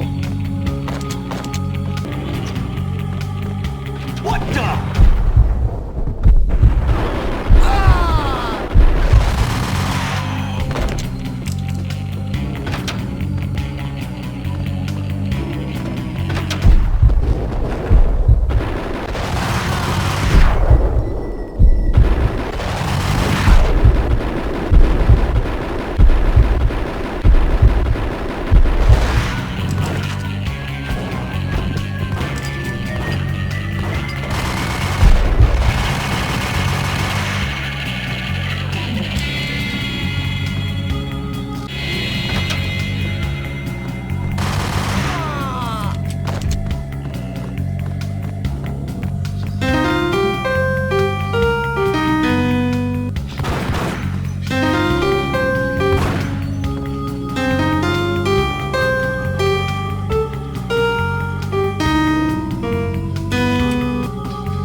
2 down, 1 to go.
It was too late for her.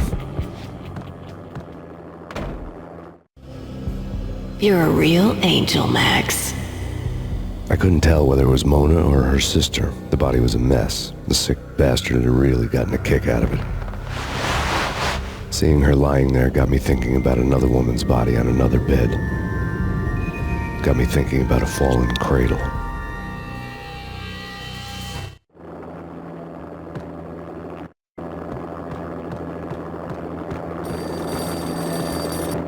Max Payne. Talk to me. Alfred Woden. You've got company. An armed helicopter just landed on the manor grounds. You must hurry. The more the merrier.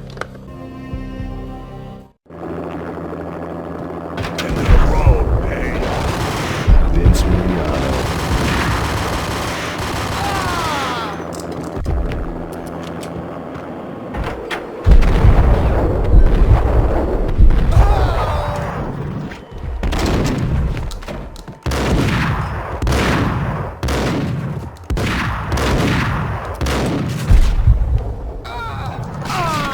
Punchinello's trio was done for.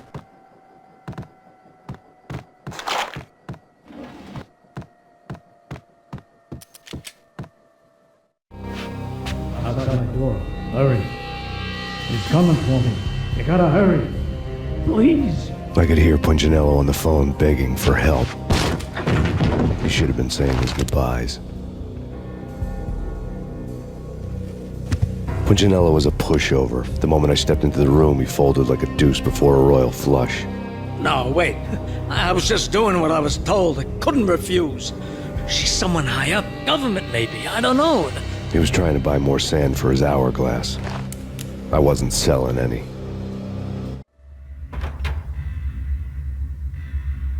No, I told him nothing.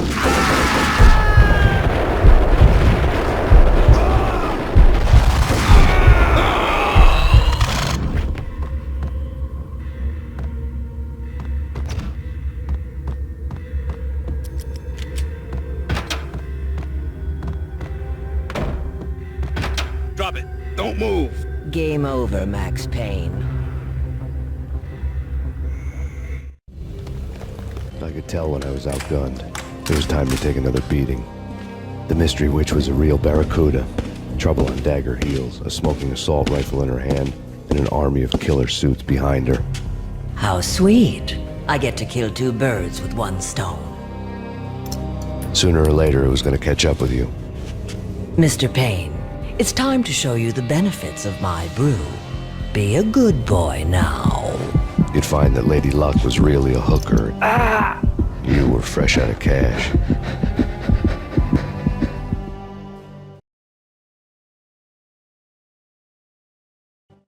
Gentlemen, we're done here. Take me to Cold Steel. She had just given me an OD of Valkyr. I could feel green fire eating my brains. They turned to steam. They did a fade on me. I'd never had a chance. The witch had got me just as sure as if she put a gun to my head and pulled the trigger. The shadows rushed me, bruised mugshot faces hungry for revenge. They knew my weak spots and closed in for the kill. The floor turned into a vortex of green blood. I fell. The flesh of fallen angels.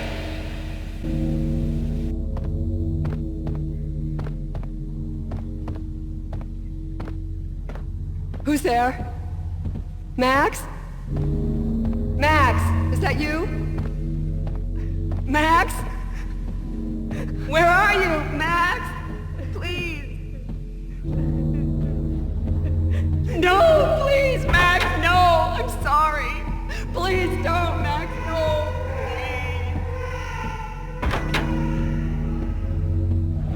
Max? Where are you, Max? Please. The letter was staring at me. There was something disturbingly familiar about the letter before me.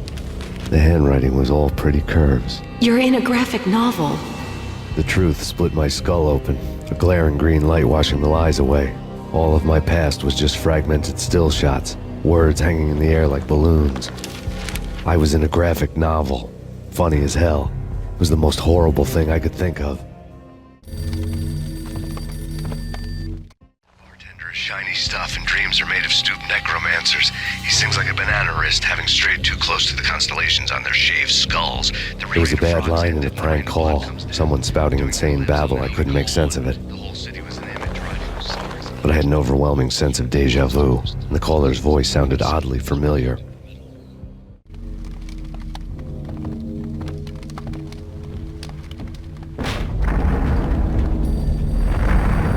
The weird piece of paper looked dangerous. There was something disturbingly familiar about the letter before me.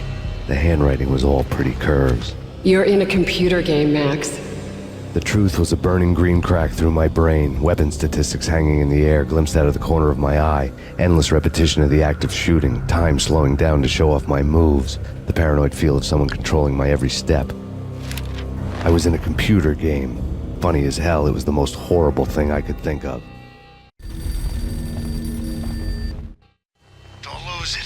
Valk here. The drug. Snap out of it. Try to remember. It was a bad line in a prank call. Someone spouting insane babble. I couldn't make sense of it. But I had an overwhelming sense of deja vu, and the caller's voice sounded oddly familiar.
Max, something happened at the office today.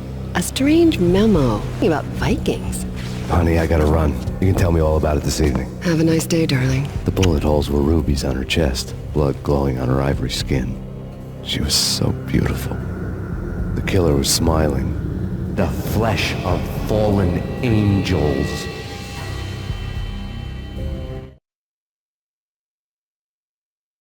Slowly, the green nightmare faded, leaving dark stains on my soul that would never come off. I felt like flatlining. I was all shook up. I woke up in a cold sweat, sick and tired to the bone, lying in a puddle of my own puke. The hag had said take me to Cold Steel before it had all gone crazy. It was a clue. The only one I had. It took me forever to crawl back to my feet and hit the road, but when I did, I drove straight to Cold Steel Foundry outside the city. There was a whole lot of action around the place for a freezing winter night. Trucks coming and going, men running. I had the drop on the mystery witch. She thought I was dead. I was on her blind side. I was going in. The bad trip had put me in a crazy mood, adrenaline pumping through my aching veins. Staggering on the mill roof in ice and snow and wild wind, I was a ninja. My kung fu was strong. I wasn't kidding anybody. At best, I was Superman on Kryptonite about to fall through a skylight, down to where it was all going down. A half-abandoned industrial area in the middle of nowhere. The factory was a perfect front for any number of illegal activities.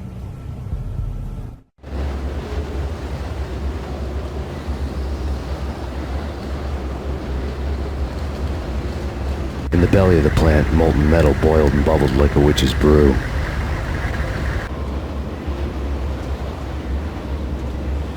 Casualty status.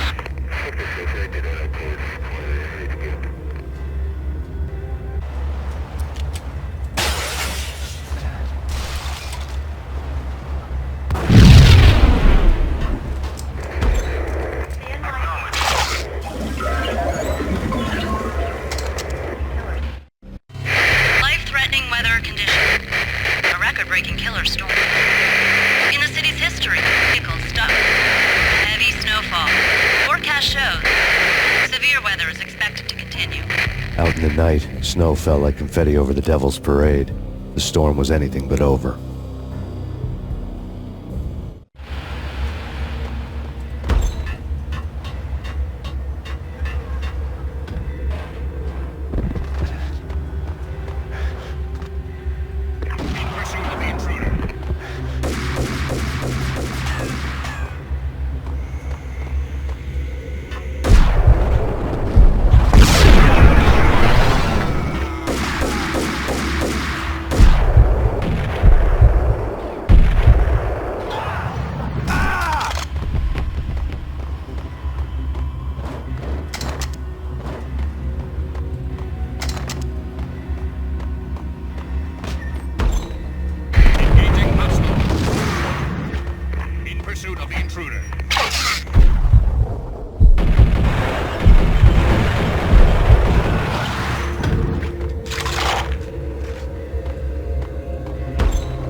Can you believe it?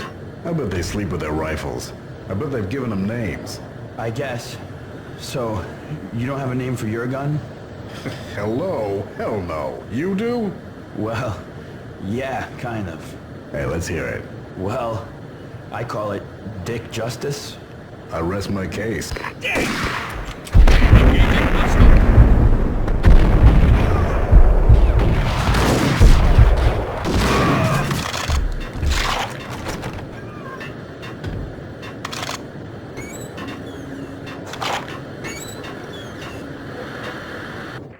Perimeter breached. The facility has been compromised. Repeat, the Deep Six has been compromised. Initiate Operation Deadeye. The walkie-talkie military lingo could mean only one thing. They were getting ready to destroy the evidence and vanish into the night. I was so close. The hidden truths were just around the corner.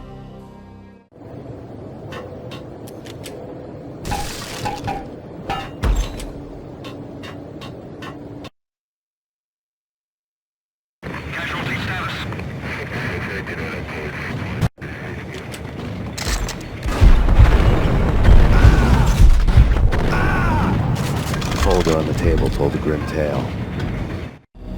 The mercenaries were running a tight operation, paperwork and all. Merchandise missing again. A chemist had tried to smuggle it out for his own private party.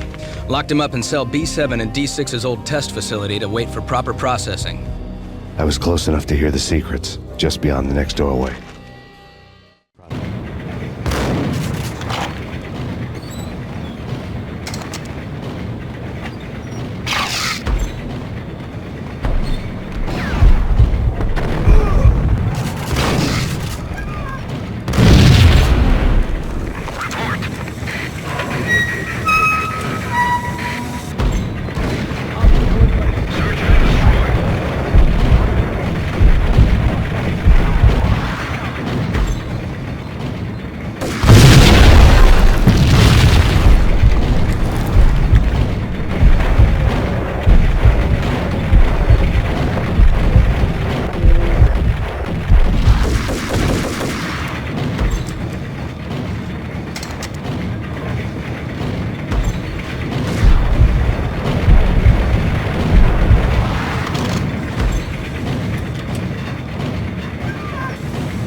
The monitor showed me the way. Processing diagrams filled the control room screens, all but one. An elevator titled D6 on one of the screens, somewhere onwards, past rows of ovens, in the core of the plant.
I had taken on the role of the mythic detective, Bogart as Marlowe or as Sam Spade going after the Maltese Falcon to unravel all the mysteries.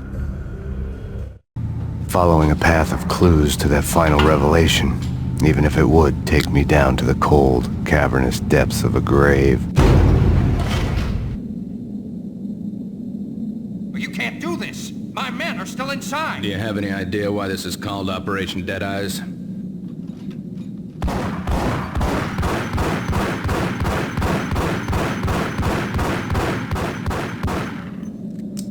I think he's dead already. Let's do it.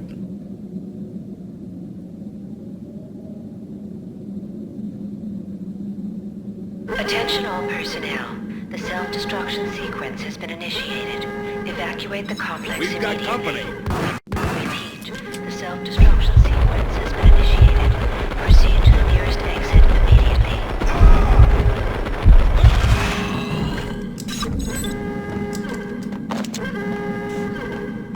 I had seen the logo on the floor before.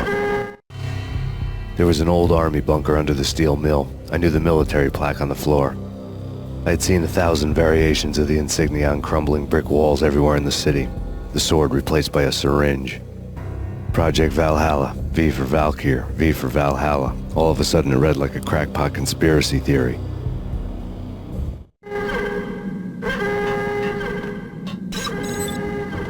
Abort! Abort! The self-destruction sequence has been initiated! Get the hell out of here! The place is gonna blow! Move! Go!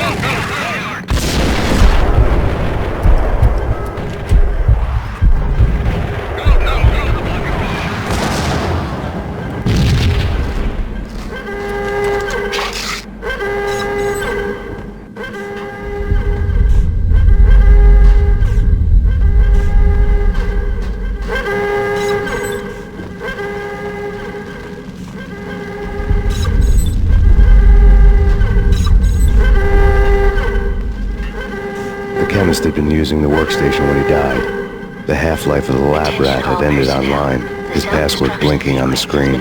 665, neighbor of the beast.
In here! Hey! Get me out of here! I'm in...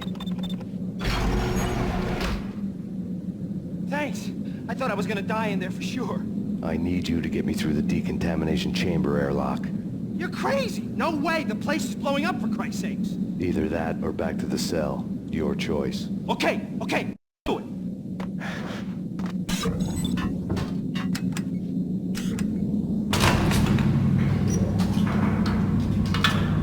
Attention all personnel. The self-destruction sequence has been initiated.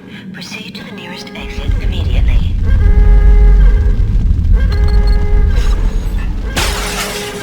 We're dead! We're dead! Go! Get in!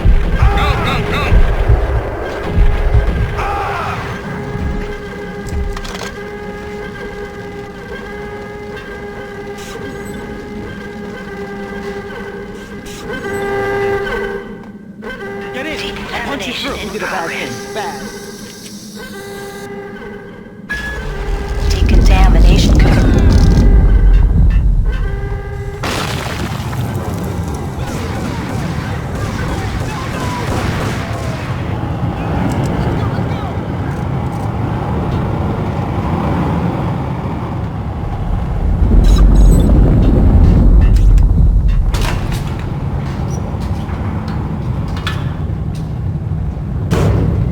was caught in the middle of the deadly web that was the Valkyr case.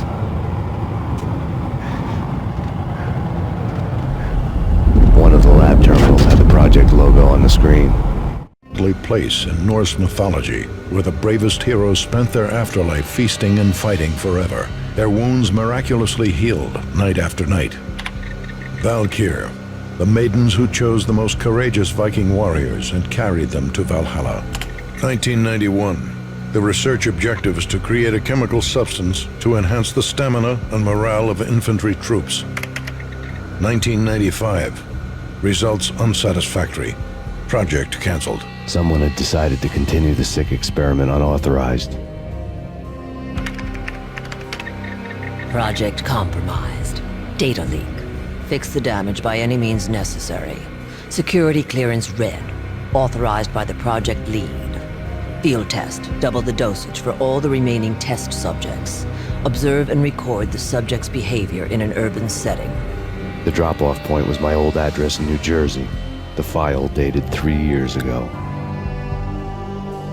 Just when you thought you had reached the deepest depths of horror, it suddenly got worse. How to turn off that small voice inside your head that started to whisper that you should be glad that now, if not before, your revenge was justifiable on any conceivable moral scale.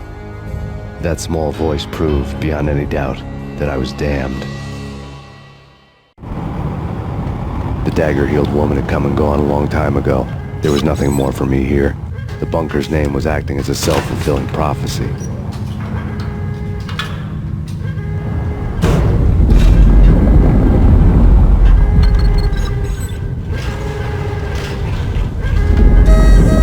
Decontamination. Self-destruction imminent. 30, 29, 27, 26, 25, 24, 23, 22, 21, 20, 19, 18, 17, 16, 15, 14, 13,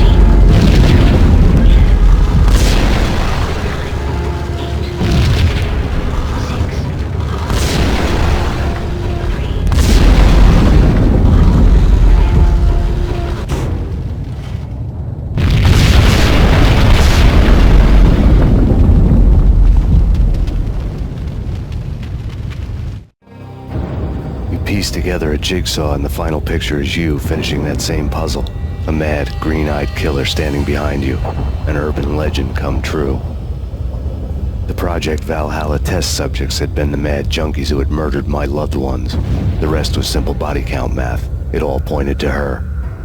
Ms. Valkyr. The factory went up in a fiery inferno behind me. All my leads were dead, turned to smoke and dust. I had lost my way. I hadn't slept in a million years.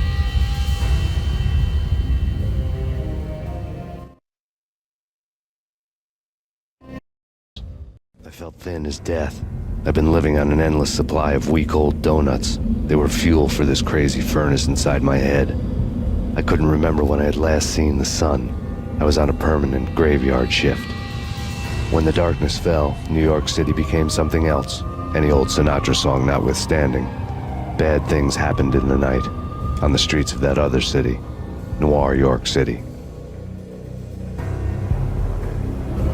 I was in an all-night diner, downing cup after cup of coffee that tasted like engine oil, when a new message from BB got me back on the killer track. What the hell happened at Roscoe Street? Maxie, I'm going out on a limb here. We need to talk this through, come up with a plan. 2:30 a.m., the Choir Communications Garage. The more I thought about Alex's murder and the frame-up, the more it felt like an inside job. I should have seen it coming. BB had sold me out, and now he wanted to finish what he'd started. The garage was dead.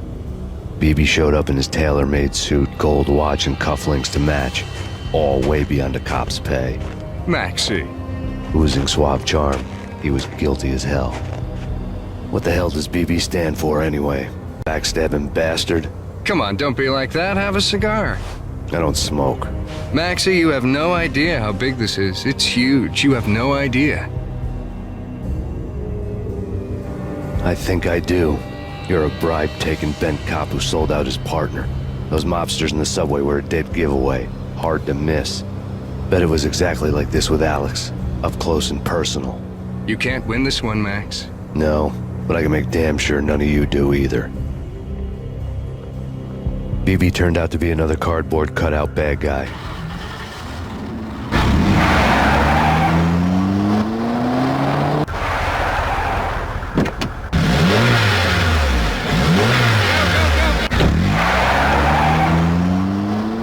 A bad cop on the take. A cowardly right-hand man fleeing from the scene, leaving his paid to do his dirty work.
Reports of a fire at the Punchinello Manor in Westchester.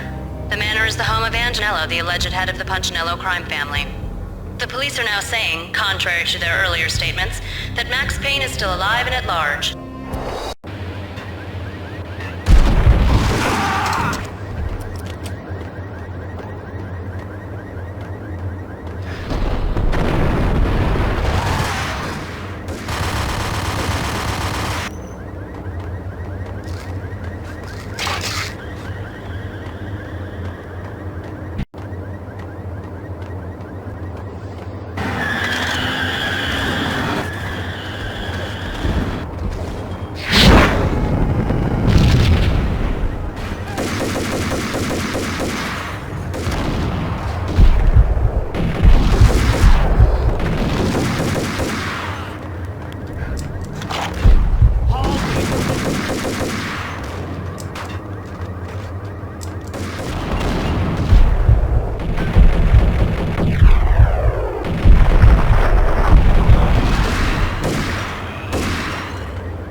payphone started to ring.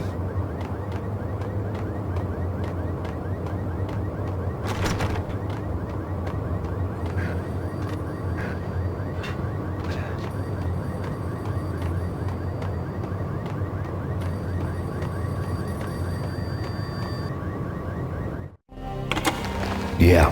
Thanks, Payne. Whatever does it for you. This is Alfred Woden. I can give you the name of your enemy. Come to the Asgard building presently. We are expecting you.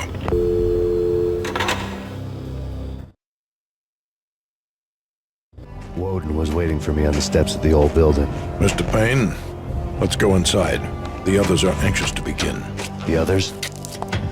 Despite the general misconception, this building actually predates the City Hall by 2 years, thus being the oldest municipal building still in use here at the foot of the Brooklyn Bridge. No kidding. The old man played tour guide as he led me through a dark domed hall. The answers I was after loomed large ahead. Mr. Payne, I would like to introduce you to my colleagues in what we call the Inner Circle. You've been watching too much X-Files. You have seen the files on Project Valhalla. We can fill the gaps, provide you with the information missing from those files. We were all involved in the early stages of the project during the Gulf War. What's the catch? We would very much like to blow this thing wide open, but our hands are tied. Her name is Nicole Horn. She was the key figure in Project Valhalla. When the funding was discontinued, she simply refused to quit. She knew exactly what she had in her hands. Nicole Horn is the president of Acer Corporation. She has more than half the city in her pocket. This must be kept under wraps. If you try to go public with this, we will deny any knowledge. We need you to take her out. Afterwards, we can protect you. Make all the charges go away. That was the cue for the killer suits to kick in the doors and swarm inside.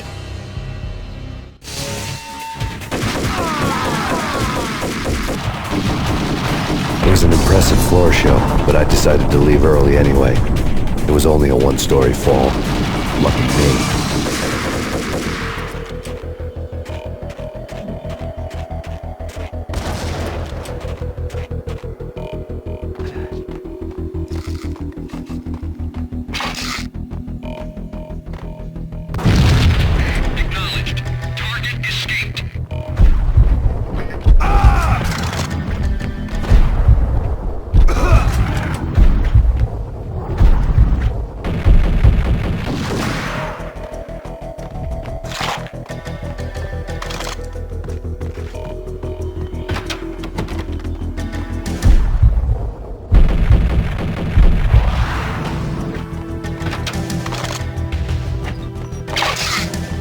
One of the monitors showed what was left of the Inner Circle. On screen, the so-called corpse of Alfred Woden stood up, miraculously waking from his dirt nap, looking smug among his dead pals. In the land of the blind, the one-eyed man is king. I didn't know how he'd pulled it off, but it was a pretty slick way to get out of all his promises. Most of what he had said fit too well to be a load of crap.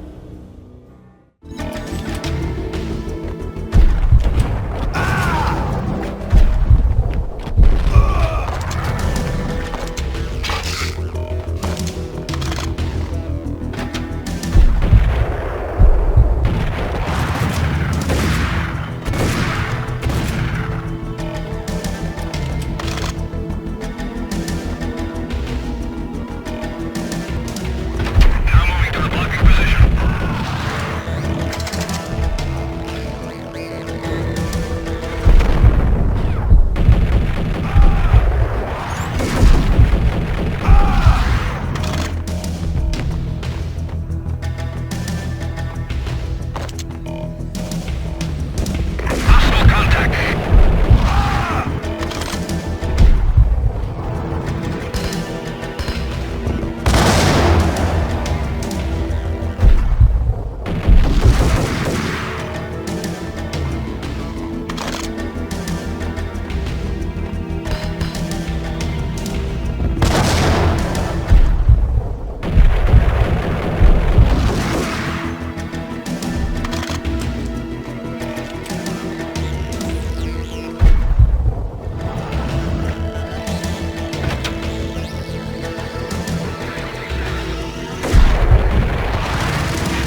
those saying that he's actually providing a service long overdue to the city. This crusade nonsense has gone too far. He's out of control. It must stop. He will be stopped.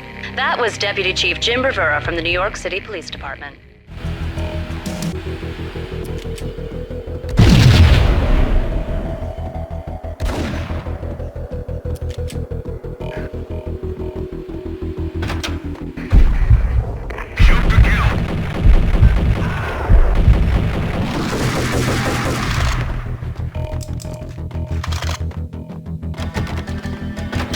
A videotape lay on the desk. Nicole Horn had blackmailed the Inner Circle into silence. The tape came with a curt extortion note on a piece of expensive paper. I remembered Candy Dawn taping her clients in action on the side, selling the tapes to the highest bidder. I was sure that kinky sex was nowhere near Alfred Woden's worst sin, but I had a feeling that when this was over, any collateral would come in handy. Woden had left me a present. Woden had taken care of my mission preps with military precision. The critical areas in the Acer Corporation headquarters blueprints were circled in red. The president's office was at the top of the building, right below her penthouse suite. The elevators were controlled by a security computer, part of the mainframe located underground below the building. The high-rise was sealed as tight as a sci-fi fortress. Nothing seems to stop Acer Corporation's phenomenal victory march. Incredibly, the stocks are still rocketing. Worried experts already see a danger in the company's success. Some have gone as far as to say that Acer Corporation is about to become an even bigger monopoly than Microsoft ever was.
I had dreamed of revenge. Those dreams were always nightmares, of coming close and then failing. Now I was close. I had a name to guide me, Nicole Horn. I had nothing to lose.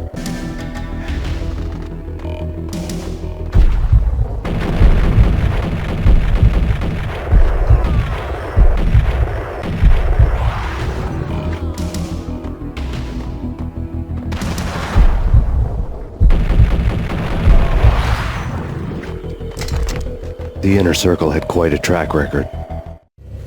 Project Valhalla had not been the only thing the Inner Circle had been involved in. There were rows of cabinets full of files. The Serpentine Secret Society went back a long way, always pulling strings from the shadows. I couldn't say I was sorry. Woden's move in some Byzantine power game had cut the Circle's membership roster to 1. The old man wanted me on cleanup duty. It was my mess, too.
CIA, FBI, you've seen one, you've seen them all. Sure, good for a practice run. But this, working for her, oh, this is the real thing. The money's astronomical. And best of all, you get to kill any scumbag who gets in your way. License to kill. Like James Bond.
Mine wasn't the most original approach to the problem.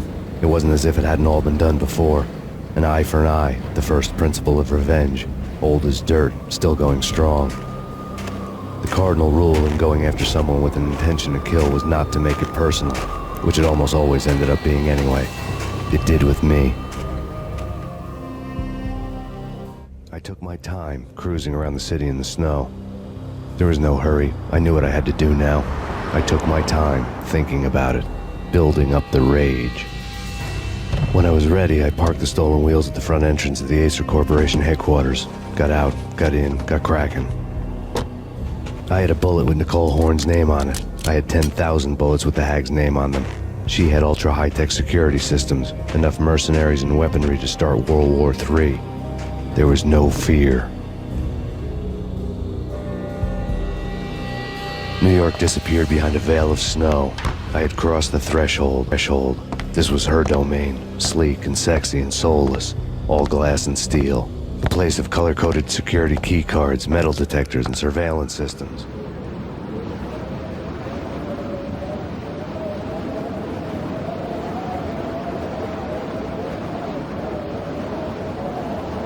Colder than a walk-in fridge. Cold as a gun.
good. Max, we gotta stop meeting like this. It will be a cold day in hell before I let a narc cop stop me. Miss Sachs, do your job. Relax, Max. You're a nice guy. I don't kill nice guys. You're not bad yourself. It was different when Horn wanted Punchinello dead. To cut her ties to the Mafia. He deserved to die. The same goes with her. She's the bad guy here. Her sister was whispering to her in my favor. I knew the appetites of ghosts intimately. They hungered for revenge.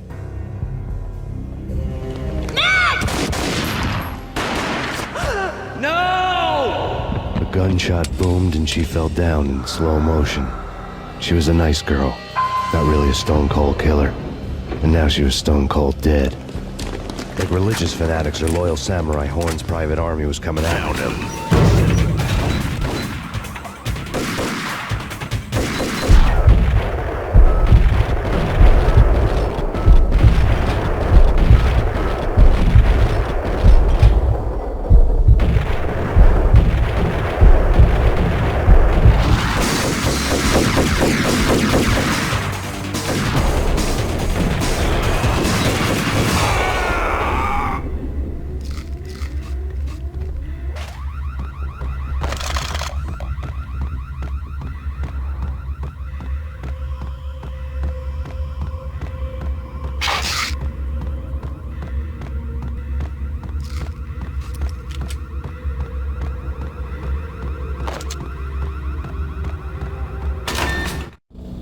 When the elevator came back down, Mona was gone. There was a lot of blood, but no body. Something clicked for the final time. My mind had never been so clear, as if somewhere high above the storm clouds were already gone, cold stars blazing from the black skies.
Movies, and I'm talking about the coolest of the cool. It always seems like time slows down in the middle of the action. You know, you can see the bullets flying through the air, the hero dodging in slow motion. Oh man, it would be so cool to be able to do that. Bullet time, that's what they call it. What the?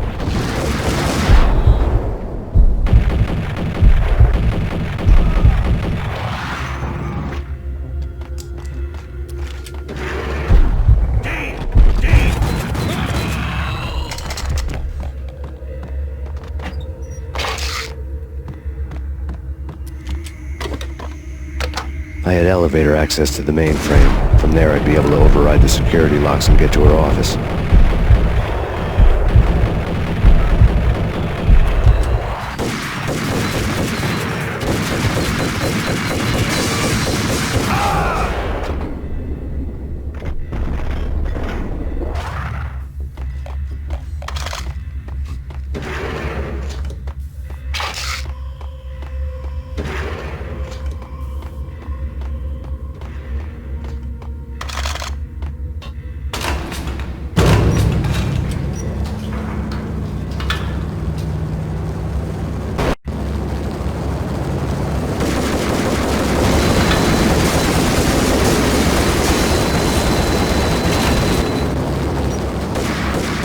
The unmarked chopper was Horn's pet guardian, inhuman and flawless. It was stalking me. I hate to be stereotyped. I'm not a cold-blooded killer. I'm a nice guy. I love my wife. I have 2 boys I'm very proud of. We just have to make the ends meet. And if that means I have to shoot someone now and then, hey, it's just my job from 9 to 5. Well, not quite from 9 to 5. But I hear you. What Kill the bastard! Kill the bastard!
Horn's locks were now offline. All bets were off. The elevator would take me all the way up.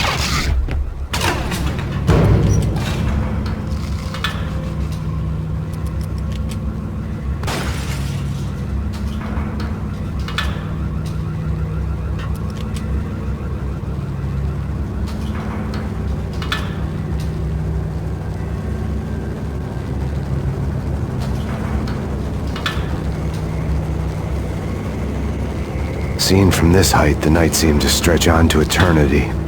A hint of desperation had crept into the snowstorm, as if it was trying to get it all out before the end.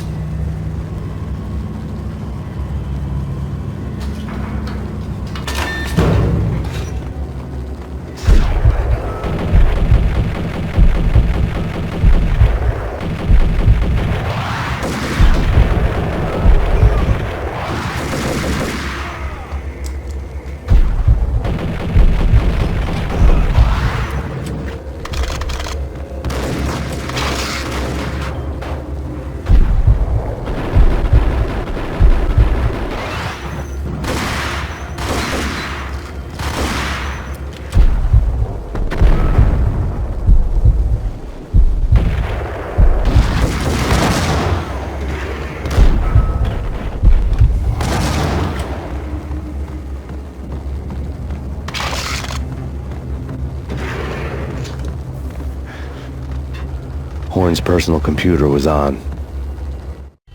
Next to the printer was a neat stack of expensive paper.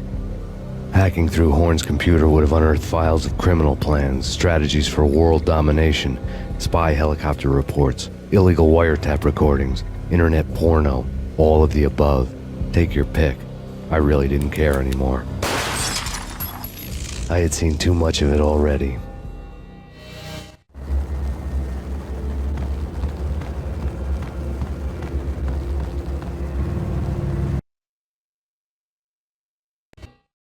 Valkyr had been meant to be a white-winged maiden that would lift you to a warrior's heaven, but it turned out to be a one-way demon ride to hell. The devil was in the drug. I knew. I had met him.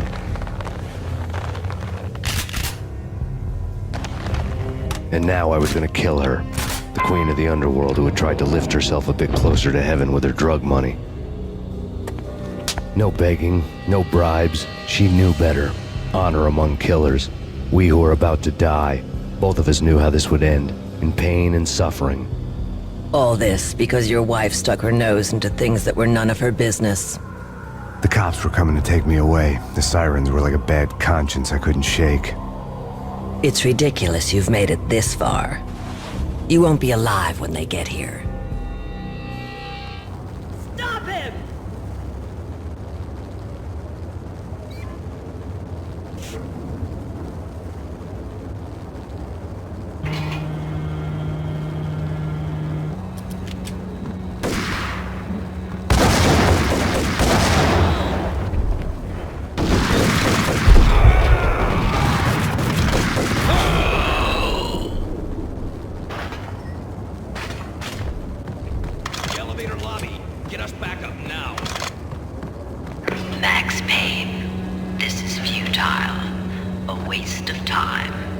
deaths of your wife and daughter were necessary, inevitable. It is done.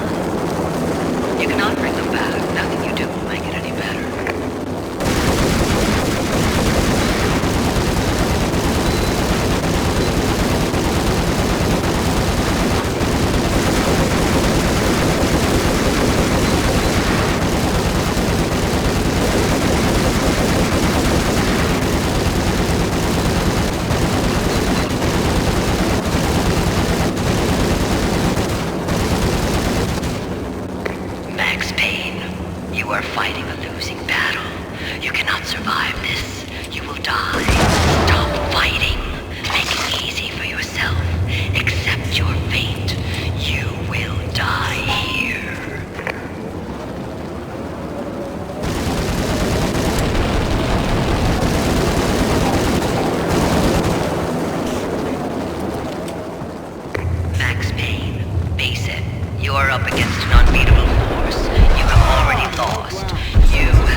As soon as the wind dies down. Don't like the look of that mast.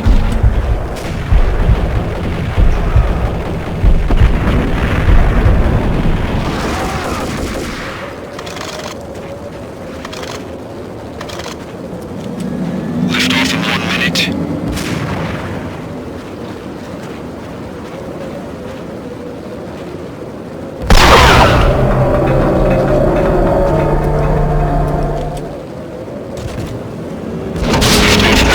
Seconds.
final gunshot was an exclamation mark to everything that had led to this point.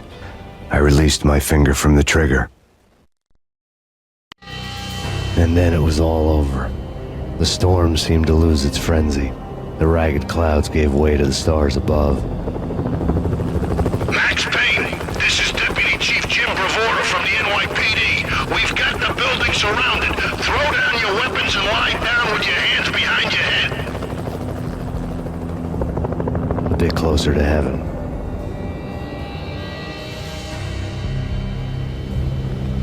The cops' voices were distant and muted. Freeze!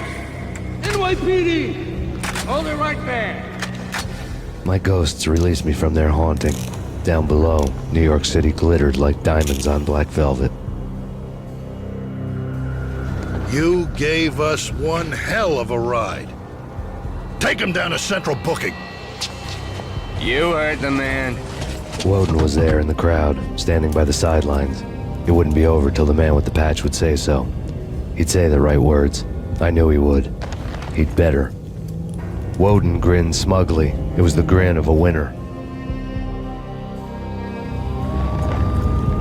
That made two of us.